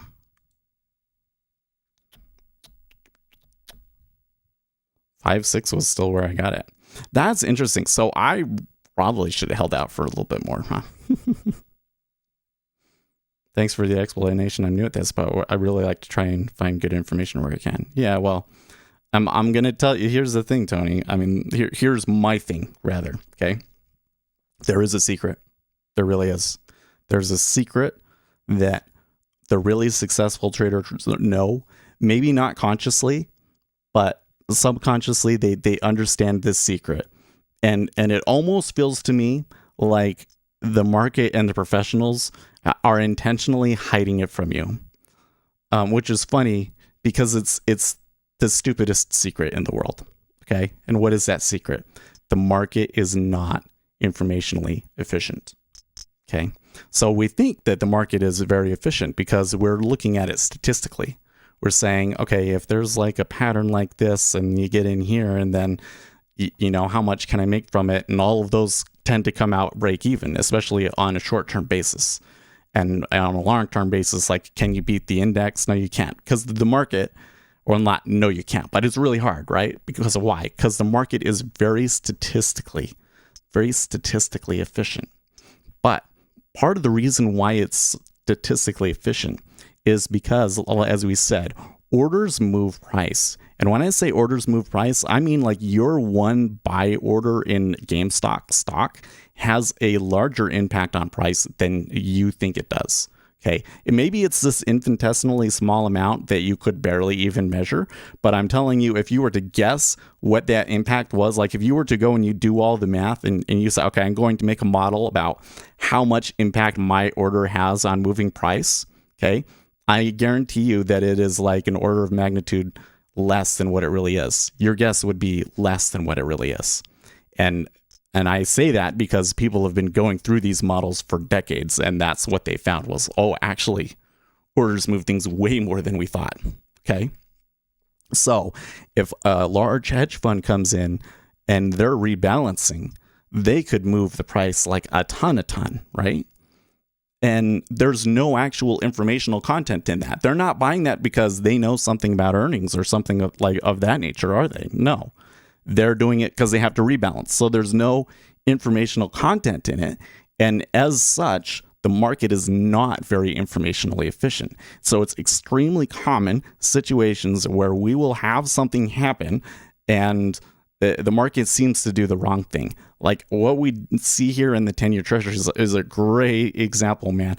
That CPI print, I think, was pretty bad. It wasn't the end of the world. I don't know if it justified us moving all the way down here to 25.5 per se, but it was pretty bad. A 1.2% food inflation, that's a lot, right? So shouldn't the market say, okay, this is the correct price based on the piece of information that we have and go immediately to it?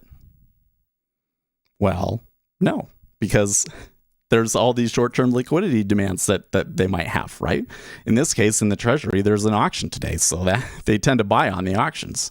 And because there's not a lot of Treasuries being put out there compared to how many they need, you get these big moves up. And then all of the people that decided to go short, they stop out of their trades and you get this stop run that goes higher, even though based on the fundamentals, Treasury should probably be lower right now, right?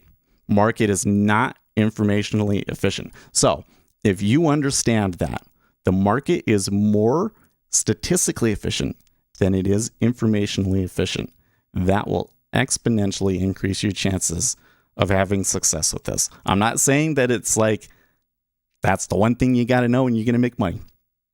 I mean, like, probably when you get started day trading, your chances of success are like 5%. And if you know this, maybe your chances are like 20%. Okay. But that's the big secret. And it's such an important thing because almost every other piece of information that you're going to get from here on out, you can go and you can think about that. Okay. This guy says that when you see this chart pattern and all of these particular things happen, that we should see this thing. Well, okay, but that's a statistical edge. Market is statistically efficient. So how likely am I to make money from that? The market is really good because the orders have such an impact. Somebody trying to trade off of those technical analysis sort of things, they have a strong impact on the market. And so those tend to get arbitraged out very easily. You can only beat the others if you're better at tape reading stock DNA. Buyer and seller constantly test each other. And one thing is to catch the stops. You know, stock trading is a fundamentally different game than what we do in futures, though, largely because retail traders don't really get to see the liquidity, right? Like it's basically set up over there in stocks for these robots to be all of the liquidity and retail traders only being able to buy and sell, and that on a short-term basis, retail traders will always lose the spread, essentially. It's unfortunate, but I hope that someday that changes. I hope that someday those tools and information become more available to retail traders, and that there are more retail traders doing actual market making activities out there than robots. And because there's just not enough liquidity in stocks. There's not as much liquidity as we need for the markets to be even remotely efficient. More liquidity that we have theoretically, the more liquidity we have theoretically, the more informationally efficient we should be able to be.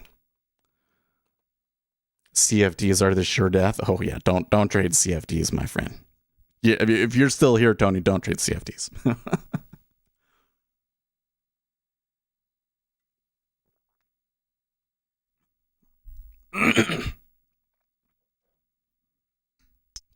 Well,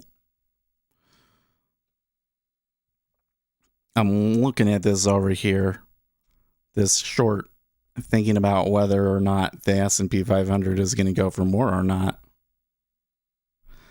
So now that the S&P 500 puked, what do you think now?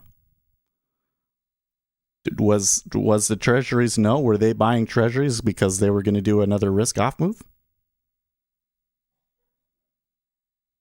I mean, most of you guys, I'm surprised the results of our survey. I'll end it here. The survey.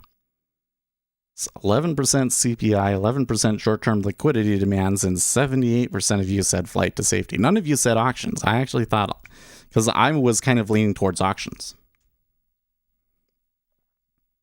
I'll say auctions. Oh, it won't let me do that.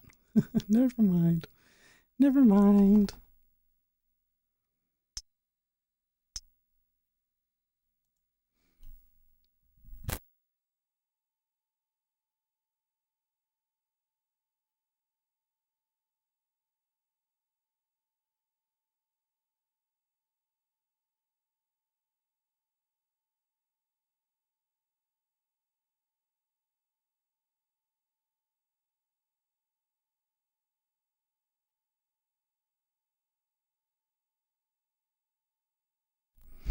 Oh, what?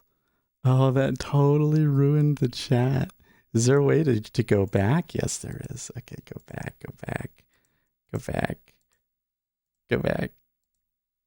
There we go. Okay, I fixed it. And pull, by the way. There's so Discord, or not Discord. OBS has a new integration with YouTube. And what I did was in their new little chat integration that they have, I tried to vote. And when I did that, it wanted to log me in and everything, and it took the browser like way away from the chat. That was pretty funny. They should fix that. Well, I tell you what, the Treasuries are moving today, right? Because they were there at that 560, and now they're right back up here. You think they'll go for it again? They could.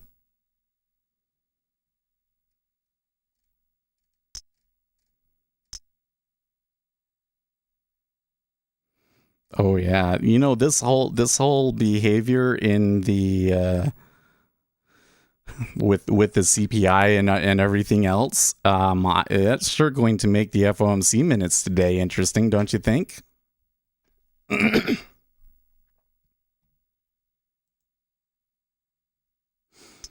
Okay, President Biden tweets, "Today I'm announcing that the Port of LA will begin operating around the clock 24/7 to make sure Americans can get the goods they need. Why didn't this happen earlier?"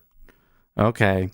"My administration is working around the clock to move more goods faster and strengthen the resiliency of our supply chains." Okay, that's great that they're that they're going to be working around the clock now, but it sounds like they don't have enough workers anyways. So maybe fix that one.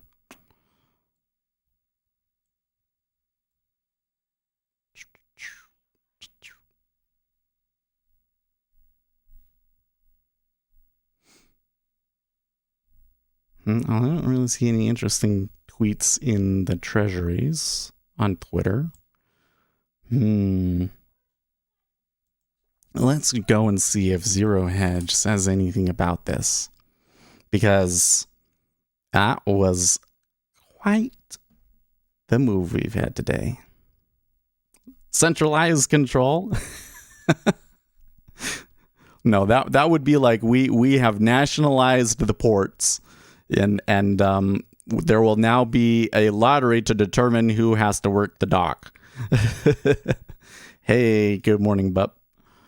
Okay, market sees 90% chance of rate hike by September 2022. Long bond screams policy error.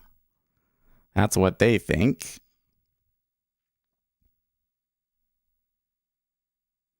$100 million border wall discarded in field while Biden still pays contractors not to build it. Ugh, that's not the... You see that picture? Look at that. Okay. 70 million American retirees are about to get their biggest pay raise in 39 years, thanks to the Fed's non-transitory and transitory inflation. And, well, I'll read that later, but...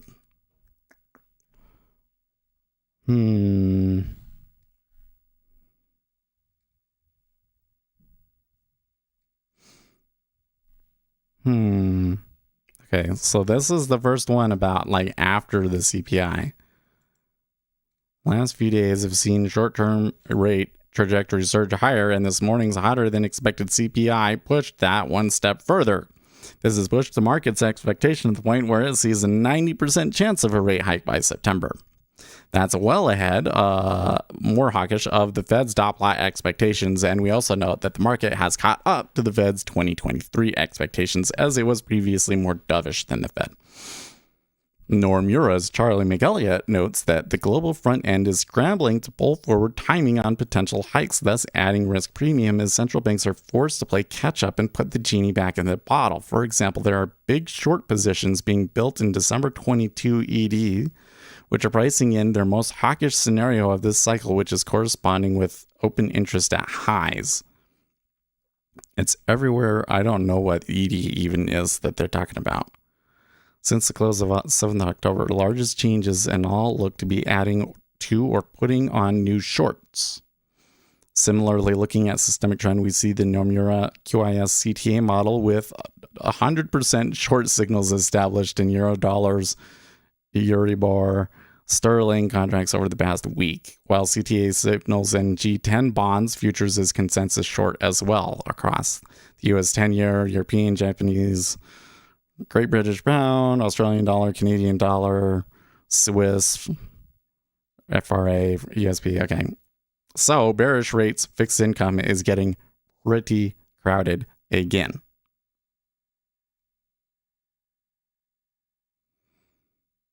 That doesn't make sense. You must mean bullish rates, bearish fixed income, right?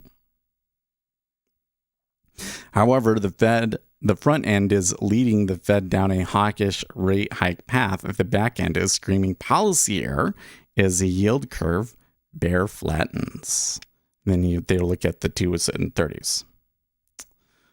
Okay, now that is true. And one of the more interesting things that I'm seeing here in my chart is that if we look at after the CPI, when we moved down, all of the spreads, the 30 and 10 and 30 and 5 flattened. This going down means flattening.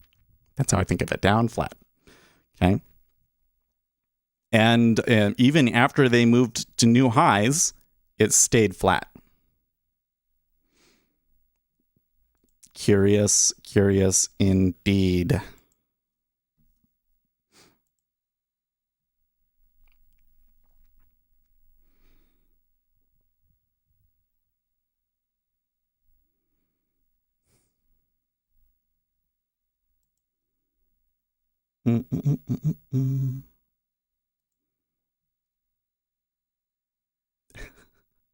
From a Bloomberg article this morning, the word transitory is starting to annoy people. Dave. See, Yoda's been around since the very beginning too. Been quite active today, or not at today, but over the past week or so.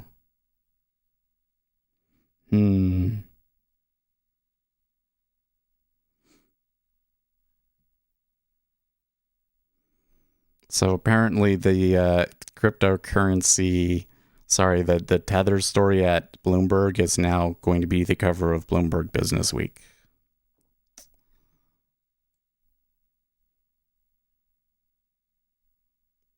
So I think, can we say that when it's on Business Week that means that understanding of the Tether situation is become mainstream?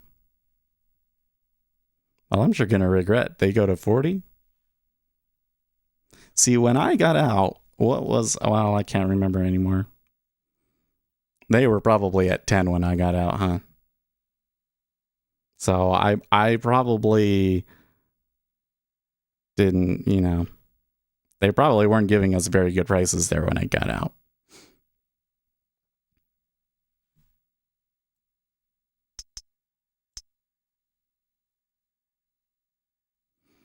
And there's the E-mini pushing new lows. They're going to push to the overnight low at 43.23. Sure looks like that's where they're headed to me, and the Treasuries push higher. Ooh, man.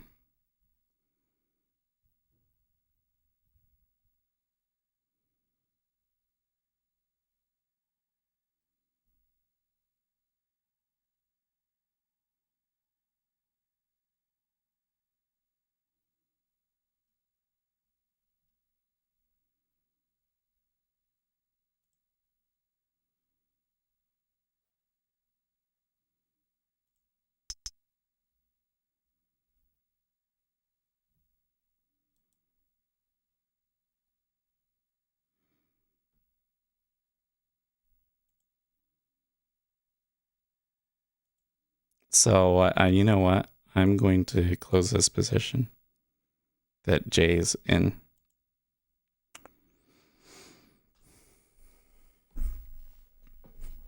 Because I can see why he's not getting out, but I'm seeing some other things that I'm not saying it's not going to go lower. Just that, we got the thing that we wanted. So, what shall I see? That's pretty good. Look at that. And I'll bring it over here.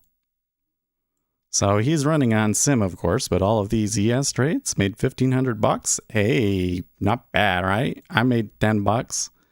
I guess I should have made $30 or $40 today, but that's okay. I'm not gonna stress over it too bad. It still was a good trade. That's my favorite kind of trade, so that I should be excited about that, right? Now that one was ill-advised because the liquidity was just not there for this kind of a trade today. And then, he had to middle around a little bit before he caught his runners, but that's okay. That's okay. Pretty happy. Then we can just screw around for 45 minutes. No, let's stay serious, because I don't know if I should really be looking for another trade in the micros, but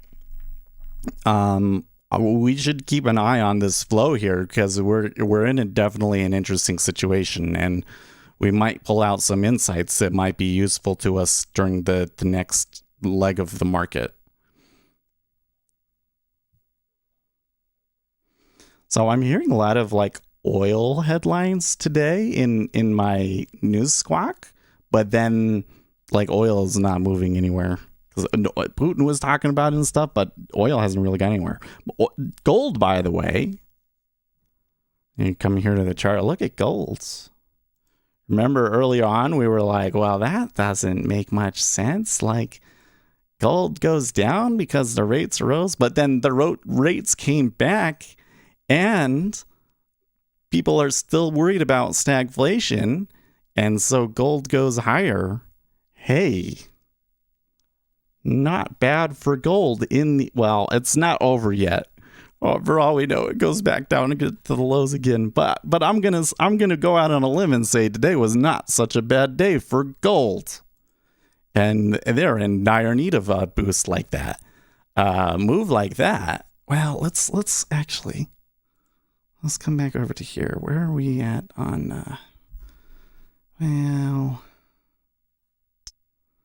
I always find myself trying to do daily charts and then not having it open. I'll just use this ES one. GC.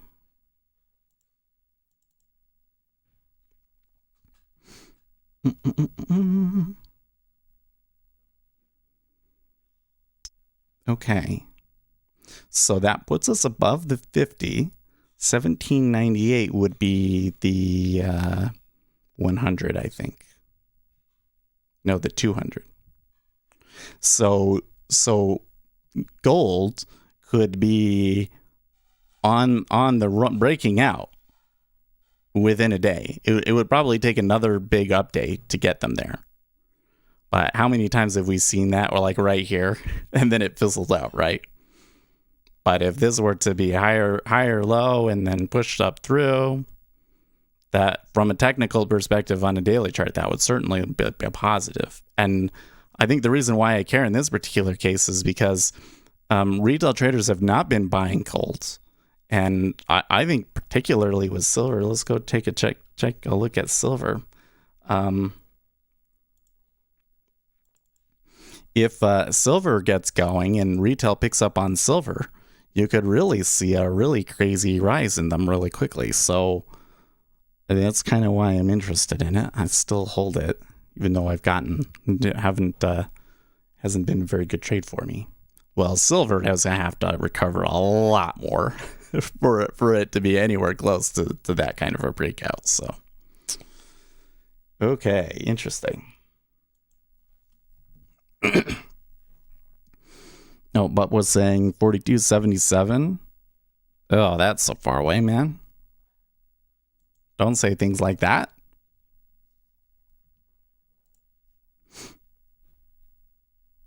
Well, I'm glad that I forced my robot to take the exit where he did. Let's come back over here.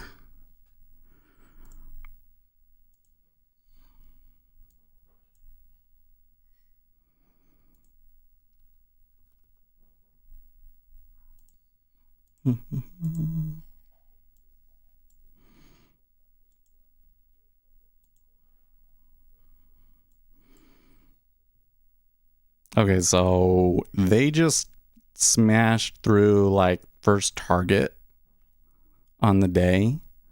So maybe maybe they will get a bounce. Maybe today will be the day where they go down to the double, break weekly lows. I don't know. Yeah, they didn't quite break the extended session weekly lows, so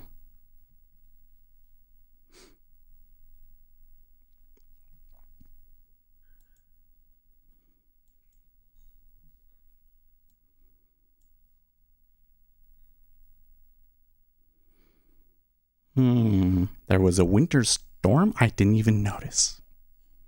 Well, it's definitely not snowy outside, or I would have noticed that. But probably in the mountains. I'm so proud of Jay today.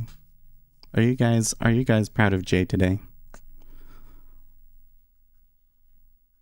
He's had a couple of bad days, but there was that day the other where he got a really, really good winner, and then he gave it all up. But today I was like, wow, we've reached the targets. Let's just take it.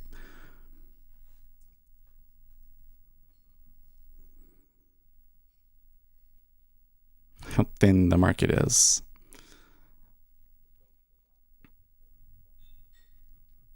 The Treasury has been thin. Now that the Treasury is up here in the 12s and 13s, you can see some bigger prints, right? So the Treasury is thickening up now. Probably those are the auction trades. So we did have a hard freeze notice last night. Still slept with the window open. That's funny. Oh my gosh, last night. My wife is always complaining about being cold. We got this blanket that really, it keeps you exactly the right temperature. It's so great. But that's not enough for her. She wants a blanket on top of her. So like the heater turned on and it was really getting hot in our room because I haven't gone through and adjusted all of the vents to push the majority of the heating out in the basement. Otherwise it all comes out in our room. So it all came out in the room and it was getting hot. And I'm like, oh, are you comfortable now, honey? And she's like, yeah, this is, I feel okay now. It's like, no, it's freaking, it's like 73 degrees in here, which isn't bad, but you get what I mean. Like that's normally it's like 69. That's relatively hot. Hooray for Jay. Yes. I would really like for YouTube to enable clips on our live stream.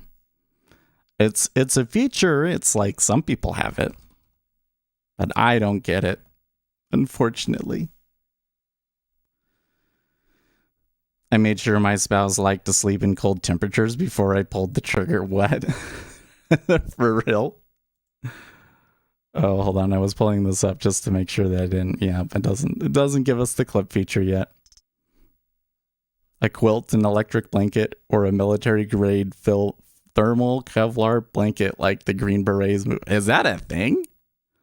Wait, are there thermal Kevlar blankets for green? Wait.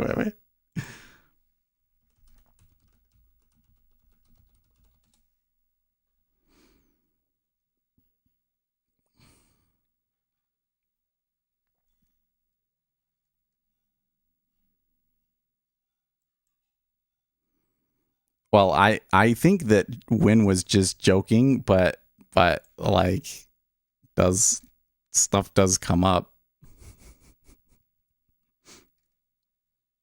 Welding blankets.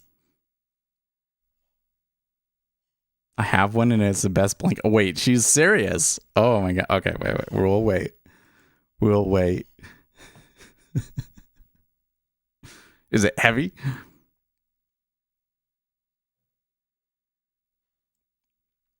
What I really need is I need a weighted blanket that doesn't get so freaking hot. Oh my god, because I like the weighted blanket. I think it feels nice, but the too hot. Certainly wouldn't sleep under that.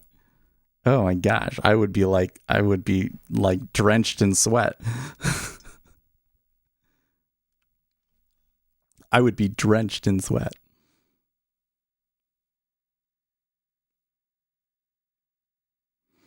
Okay, well,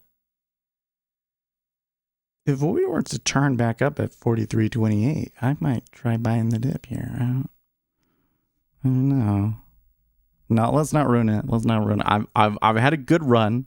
That's a really speculative trade in the ES. It's just kind of gambling on buying the dip. No, I'm not going to do it. But let's just keep an eye on it. 26, 27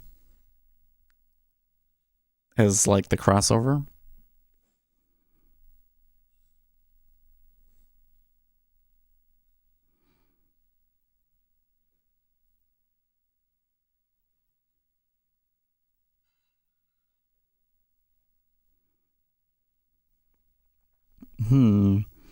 Bob says, so I emailed Brannigan from Axia last night. He actually emailed me back. I told him about my averaging down strategy, buying lower to lower my average price lower to break even on a pullback. And the stop outs would be, he talked about going with the trend in his live stream. I was curious how you all play stops. Let's see here. He said that the math would never add up in a trade like that because of how bad the stop outs would be. He talked about going with the trend in his live stream. I was curious how you all play stops. Okay. We should, maybe we should tweet him about that because, because there's this other thing from Future Trader 7. So let's not even think about averaging in as it goes against you. Okay. Let's just talk about averaging out. Okay. So if you take 3 contracts and you average out, and you kind of look at, if it's all random, how many ticks am I looking to make versus what my stop is? And then I assume that the market is efficient, which means that that trade should come break even after commissions. Okay. So, and that's how I determine like what my percentage win rate on each leg of the trade will be. Okay. So when you do all of that, what you will find is that the situation where you get the full stop out, where you take the trade and then you immediately get stopped out, happens too much, essentially. So on average, you will lose about, if you do it the most efficient way, on average, you'll still lose about 1 point per contract. Okay. So in order for a strategy like that to work, you really have to reduce the number of times that full stop out actually happens. Makes sense? So you have to have an edge of momentum, essentially, right? Like that they're going to at least get your 8-tick target, your 10-tick target first before they get to your 12-tick stop. So now let's go back to what you're talking about doing. Okay, so if the edge here is, or if part of the edge has to be that you have to have some sort of momentum to reduce the amount of full stop outs, right? Then averaging in does not make sense, right? Because if it's going against you and you're averaging in as it goes against you, right, you're going to have the momentum against you. That's going to increase your adverse excursion, and that's going to increase your chances of being stopped out, right? If you were going to average in going against the trend, I think you would probably need to do it a little differently. You would probably need to be doing more of a market making sort of a situation where you're taking a lot of trades and catching a little bit all over the place and averaging your position quite a bit.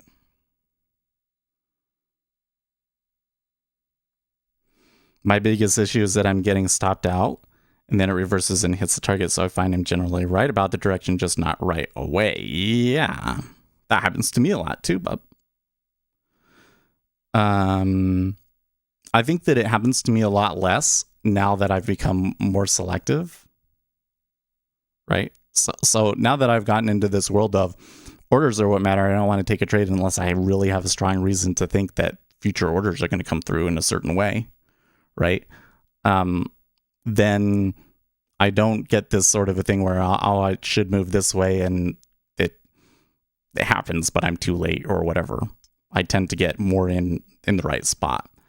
But the other things could be that, like, okay, if you get stopped out first, one thing could be that your stop is not big enough. One thing could be that it's just random and you're actually not, you should actually go and do the stats on it too. But that could also just mean that you're not getting in a very good spot. So maybe you could assume that when I see the particular thing that I'm looking to see, then I will start looking for a situation to go long. But I want to see a certain thing before I do get long. Like I want to see it go down to like where that stop would be first, and then see some sort of a change in the order flow to where the order flow was mostly long before I would decide to get in. Make sense? So like you could do that with like the power meters, right? I could say, I need to be greater than 50% volume over the last 5 minutes for me to get in. And you could do it that way. But let's post on Twitter about this. Where should we put this spreadsheet? Actually, can we put it on Google Docs?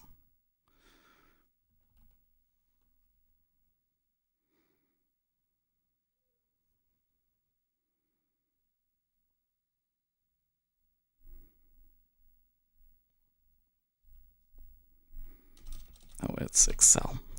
I'm like, what am I doing? Yes, okay, there's the scaling. Oh, maybe I probably don't even need to open it. Sheets.google.com. Does VatCat still post stuff?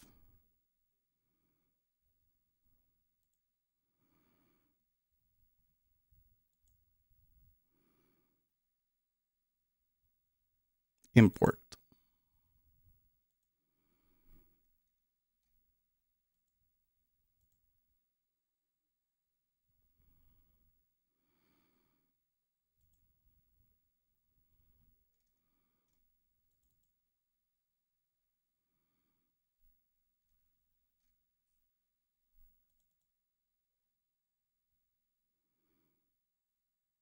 Oh, you found his old videos.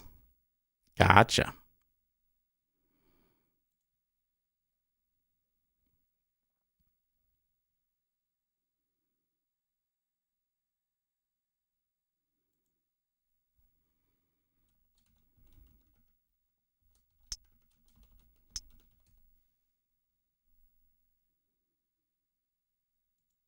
Okay, so I'm going to share this.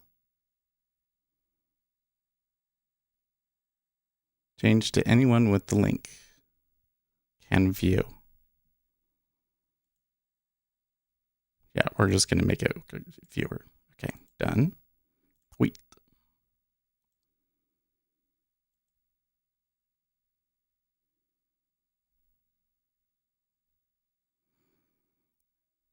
I haven't seen much probably blew out Dom scalping the ES when it's this thin, but hey, why would anybody understand that? Wait, what are you referring to, Greg?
I should put right here. This end bit right here should be.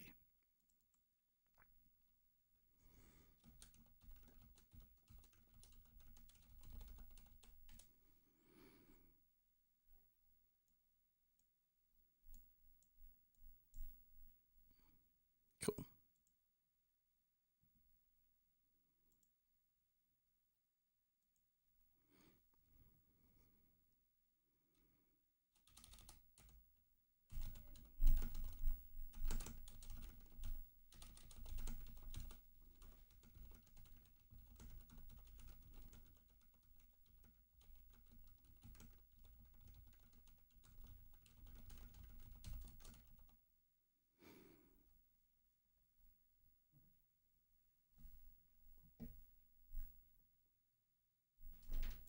Tweet that.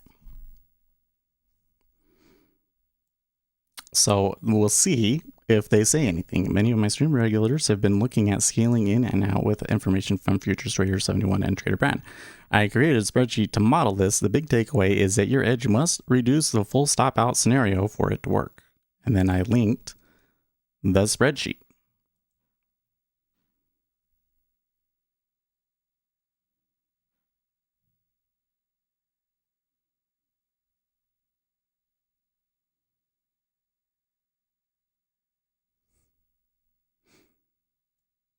So, yeah. People might not completely understand the spreadsheet, but yeah, let's hope he responds. Well, that's the thing, though, Bob. And for anybody else that's watching this, whether it's me and of course I'm like the small fry, I have to say, like Brannigan Barrett in particular, it's kind of interesting because I very, very often disagree with him on his take about certain market moves and stuff like that. And sometimes he's right and sometimes he's wrong. So I guess it's not really a big deal, but it's just kind of interesting because I like him. So like listening to him and everything like that, I think he's so great. And he is definitely a guy who has made some money trading, right? Whether, how he does that, I have no clue. And how consistent it is, but we definitely know that he's had his days, right? And Futures Trader 71 as well. They're pretty big guys, and you would think that they don't really want to bother with anybody like me, but I'm telling you, almost all of these guys, if you email them, they respond. Pretty much all of them. Okay, like if you went and you sent an email to Meet Kevin, then he might ignore you. But all of these guys in the futures space, if you send them an email, they'll probably respond. So, and you should absolutely 100% take advantage of that. He said the best traders win 30% of the time, but when they win big. What do you think about that? Okay, so I think that statistically speaking, there are some advantages to a strategy that has a higher variance but a smaller tail. Okay. Which means that when you look at the average amount that you make on a particular trade, okay, and let's make some space here to draw it, okay. If this is a normal distribution of your trades, right? So the first thing is that we need to eliminate the left tail. This situation where you lose $1 million on one trade, you can't do that, right? So we got to eliminate that tail, okay? But what a lot of people will do is they'll take trades where they win a lot by taking on a lot of risk, essentially. And so you get something that looks more like this. Let's say that there's this tail, but it's like that. And then there's this little spot where they make most of their wins. And then it's kind of like this. So there's a high amount of, I think that it's called kurtosis, right? So what happens is that the area in this tail right here actually ends up, or not in this tail, in this little bit right here, actually ends up being way bigger than people expect. So this would be like in the scaling out strategy, the situation where all three of your contracts full stop out, right? Even though it happens not so much of the time, it happens enough that it cancels out everything else. Okay, so you don't want that. But if you can get something that's kind of more like this, where the variance of this part right here is wider. Okay, so maybe this is the break even, right? So the distance between here and where they drop off is bigger. And then you have a fat tail too on the long side. That's what would be beneficial. And what you will see is this one's going to be like this. This is what your P&L is going to look like. Right, that's what's going to happen is you can get all of these little small wins. Actually, let me draw it better. You get all these little small wins, and then it's good. Like one day it's going to be bad. That's basically what happens, right? Now you would think that it would be better if you could be like this and bloop, and this. But really what you want is something that's like this. Right? So there's like a wide variance in it, but then you catch one that's just amazing. And so that's really kind of like a more of a statistical way of expressing what I think Brannigan is trying to say, right? The best traders, the guys that really end up like making a lot of money and staying in the game for a long time have more variance in their day-to-day winnings. And the situations where they really win are less. Because essentially, and why does this happen, I suppose, would be a good question, right? So think about it. If we're doing this sort of a thing, where most of the time we win, we're doing something that the market expects to happen. We're trying to make money off of like the default case, what usually happens, okay? Whereas if we're doing this one down here, it's going to be much more often that we're going to get to trade where everybody else is the wrong way and you end up catching this counter trend thing and you make up a ton of money at everybody else's expense, right? That's where the really, truly big trades lie. So like to apply it here in the Treasury, okay, like what is the trend? The trend is absolutely without question down over the last month or so, right? But who made money today? The longs made the money today, man. Why? Because it was against the trend, right? But there's that fight between those two sides of what I just said, right? Because you want to be going against everybody. That's where you really make the big money. Yeah, but if you're against the trend, you're way more likely to get that adverse excursion and get the three contracts full stop out, right? So how do you deal with that? You're going to have to look for a situation where it's like, okay, the market is wrong, and now I can see some momentum going the right way and trying to ride that. And that was kind of what we did today. I wish that I had gotten in a lot sooner, but you know, before I had gotten in, it was mostly a liquidity hole, so maybe not the best example. But then I was trading against them, and we got the stop out, and it worked. So, and in that trade, there was never a tick of adverse excursion against me, was there? So I don't always trade so well, but I think that the trade that I took today would be a good example of the sorts of trades that I would be trying to take. And I'll take it a little bit further and say that, again, the market is more technically efficient than it is informationally efficient, right? So those kinds of trades should be easier for you, a retail trader, to find. I have an old prag arm, which was used until NinjaTrader 7 from FT71. Position, I do not think it can run in until 8. I do not know if there's anyone who can use it. Oh, yeah. So are you talking about just something that was like a graph your average and theoretical positions on a chart? I actually saw somebody was making something that did similar things. It was like way more, it was much broader. It was much broader than that, but You can definitely do it in NinjaTrader 8. It's a little bit more of a complicated indicator, but you can do it.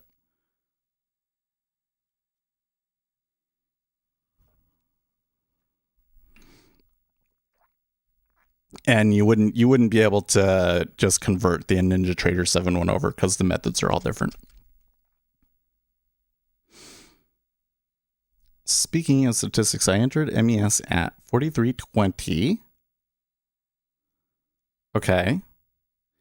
And I got out at 4321.75. Reason being is that even when I'm wrong, just through the randomness in the market, I can still make 4 ticks. But the issue is if I decide to wait to go to 20 to 28 ticks, the amount of stop outs I get drastically go out. Finding the balance has been elusive. Yeah. Well, that's why in my spreadsheet, I assume efficient. That's, then that kind of shows you what this, so if your expectancy equals average winner times the probability of a win minus the commissions minus your losers times your probability of a loser minus the commissions. That's times minus negative commissions, really, right?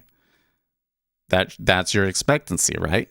So then really your win times the probability of a win minus number of wins times C, I guess is the way that you could do it, right? It should be equal to your losses times the probability of a loss times the number of losses times C, right?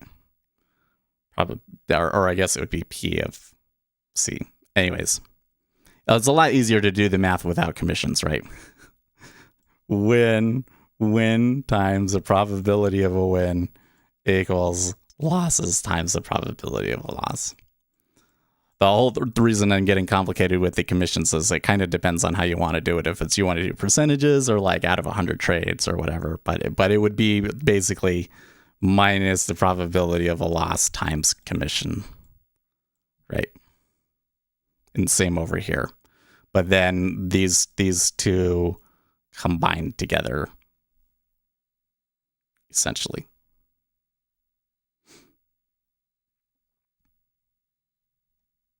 Okay. Then you can get your probability of win. So if you do the math out, and I'm not going to do all the algebra here for you, but I'll give you this secret. I will give you the secret formula. Okay. Would you like the secret formula? Well, I have a video about this. About expectancy and everything where I go through all this stuff, right? Okay.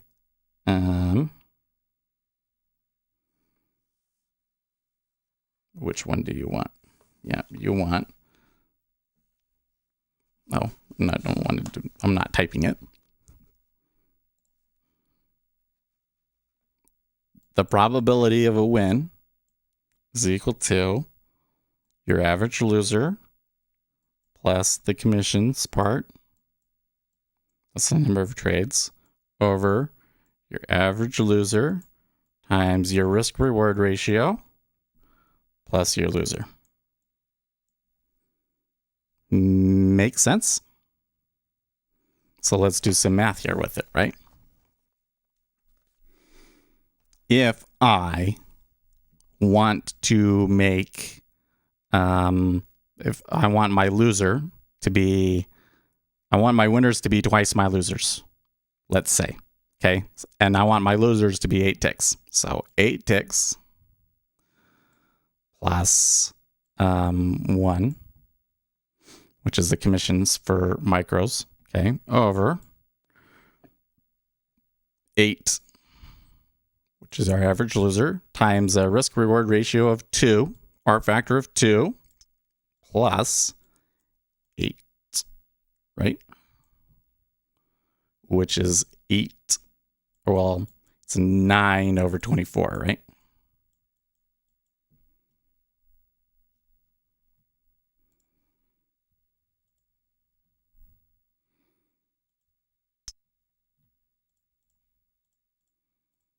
Which is 0.375. right? So that means, and then you move it over to, and then you get 37.5%. Okay. So that means that all other things being equal, if you're going for your winners to be twice as large as your losers, you're going to win 37.5% of the time. And if your strategy wins greater than 37.5% of the time, then you have found edge. Right?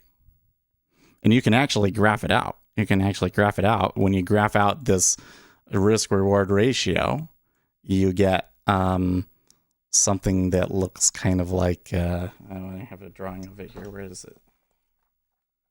I always get this wrong. Yeah, right. You get something that looks kind of like this.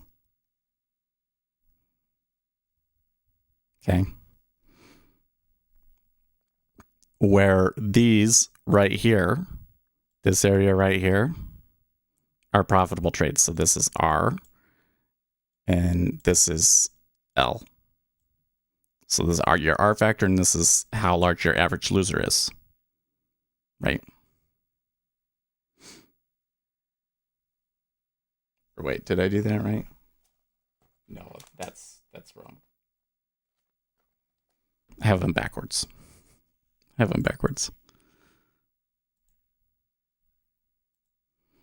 This is how big your largest loser is, and this is your R. Okay, so if you have a large R factor, like think about it, right? Like this would be like an R factor of 2 right here, right? Look at all of the trades out there that could make money, right? Versus all of the trades over on this other side. That's only over here in this area, right? These are the trades that are kind of a little bit more obvious and have a lot of competition for them, right? These are like market makers. So happens that the people that end up being really successful end up being somewhere over here. Doesn't mean that you can't find them over here. It's just, get it? But really, what you're kind of, so this is the thing, is that everybody thinks, oh, okay, so if I change my stops and my targets and yada, yada, yada, yada, then I could work it out to where I make more money, because I should be able to make more on the ones that I win than when I make them on my lose. But again, the market is very statistically efficient. So the market has found ways to arbitrage those away. One of the ways that it arbitrages those away is that some of the trades have fat tails. So some of the trades, you think that the average loser is X, but then you run into this situation where it actually ends up being like 3 times that, and then that destroys the expectancy of the system. That happens a lot. Okay, that fools people a lot. But right, you can't just change around the stops and targets and everything, and that alone is going to make you money. It doesn't work. And even if you look at the taking profits sequentially strategy, the spreadsheet that I put out there, you notice that on average you lose contracts on average with it, right? So that doesn't bring you edge per se. But if you have an edge that reduces the full stop out, then all of a sudden you get something that works really, really well, right?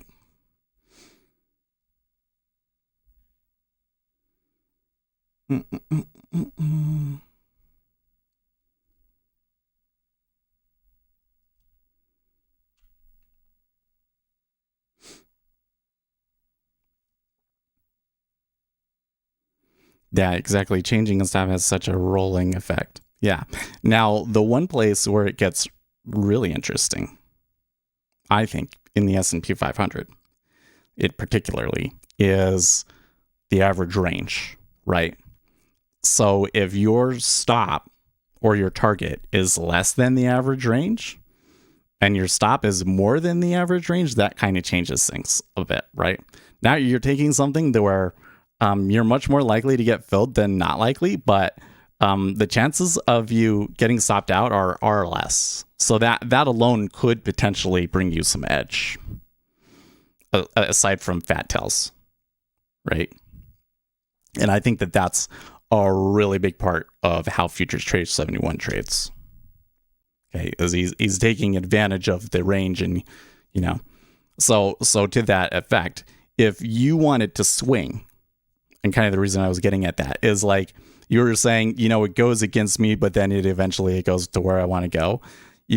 That kind of sounds like a swing trade, right? That says to me like I have a fundamental view on the economy, and I think that the market is going to move this way because of that. But in the short term, they don't necessarily go the way that I want to go, right? So then that means that maybe you need to have a stop that is larger than 12 ticks, essentially, because to take a swing trade, you're going to have to be in for more than one rotation.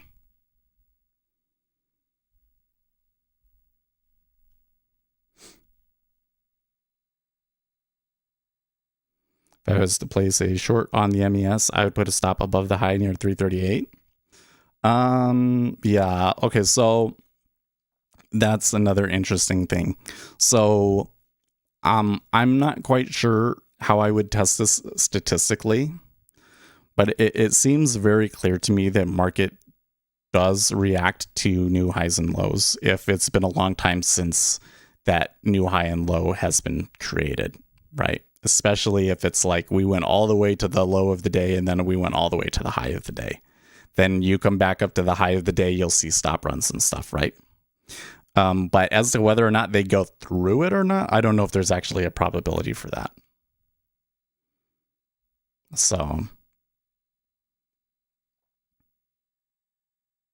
I've let trades run 20 handles at down to average down and break even. Oh my gosh.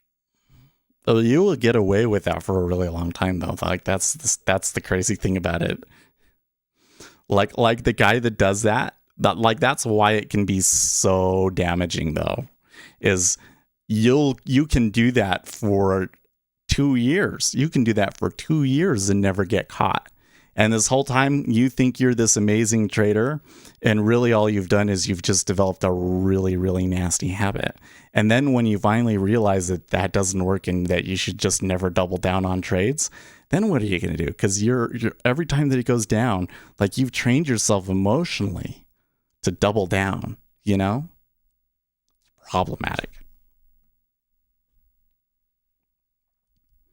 But I'd say it's particularly problematic because it works in the short term. And there are so many strategies that I see pushed out there that work in the short term. This is where, when your target is a lot closer than your stop. These guys, they trade one contract and they, target is 4 ticks and stop is 8 ticks. Don't do it. I highly recommend those against those strategies. They're going to seem like they work, but ultimately they don't, and you're just wasting a lot of time. Now, the way that Futures Trader 71 does it, you can kind of see how it's kind of the same thing, right? He's setting himself up as my target is closer than my stop, and if I get full stop out, then right. But what he's done is he's made it more gentle. Because you can get these big runners. The variance of the strategy is more, and the right tail is bigger than the left tail. And so if you have a true edge, it can work. I had 6 weeks of straight profitability only to lose it in 1 day. Ugh. Don't know. I mean, I've made so many videos talking about those sorts of things that it really bothers me to hear something like that, because I'm like, well, what more could I have done to have taught him that it was a bad idea? But what I've learned is the people that do those sort of, like, I have to say, Bob, just you coming in and saying, well, I did that and I learned that it doesn't work very well, really speaks positively of you, because the kind of person that likes to go for those kinds of strategies does not like to admit that it doesn't work. Like, you can argue with them till you're blue in the face, but they think that they're a genius, and the only way, and even after they've completely blown their account, they come back and they say, oh, well, I made a mistake. It was, they think that it was them. that it was a personal failing rather than a failing of their strategy, their risk management. And this happens too. I see this with a lot of these gurus. There's these gurus out there that, man, they claim that they have a system that makes money, but all of their students that are using this system lose money off of it. Okay, it's a little different. Like Jigsaw. Jigsaw's not a strategy. Okay, Jigsaw's trading software. We should expect that, as such, that the failure rates should probably be pretty much the same as the average, that maybe 5% of people find an edge using that tool and actually make it. What people that are selling actual strategies, yeah, there's these guys selling these strategies, and all of their members are failing. And when their members fail, what do they say? Oh, it was my fault. Or even worse, the guru will like berate them and get really mad at them. And this, you're so dumb. Why didn't you do this? Why didn't you do this? Because they don't realize that the reason they're failing is because of their strategy.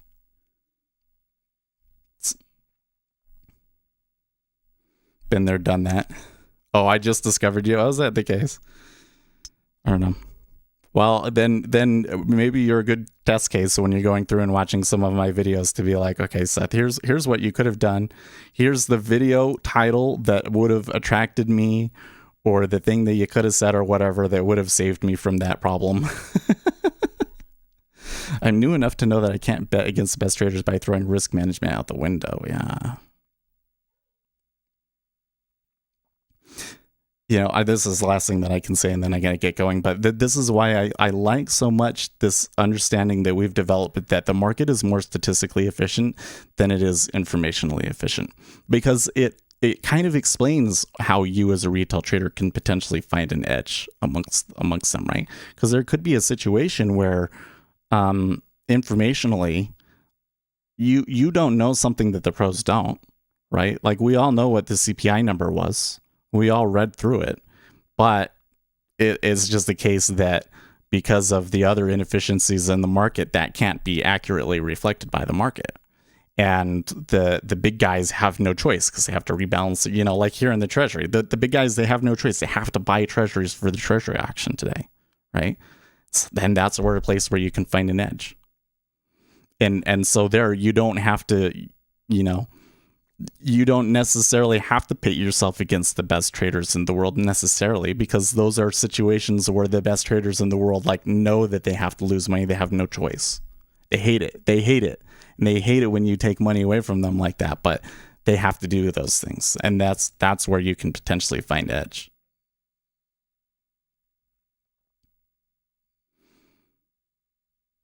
It's just, people don't want to go for it because requires a lot of discretion and self-control, and you got to understand markets.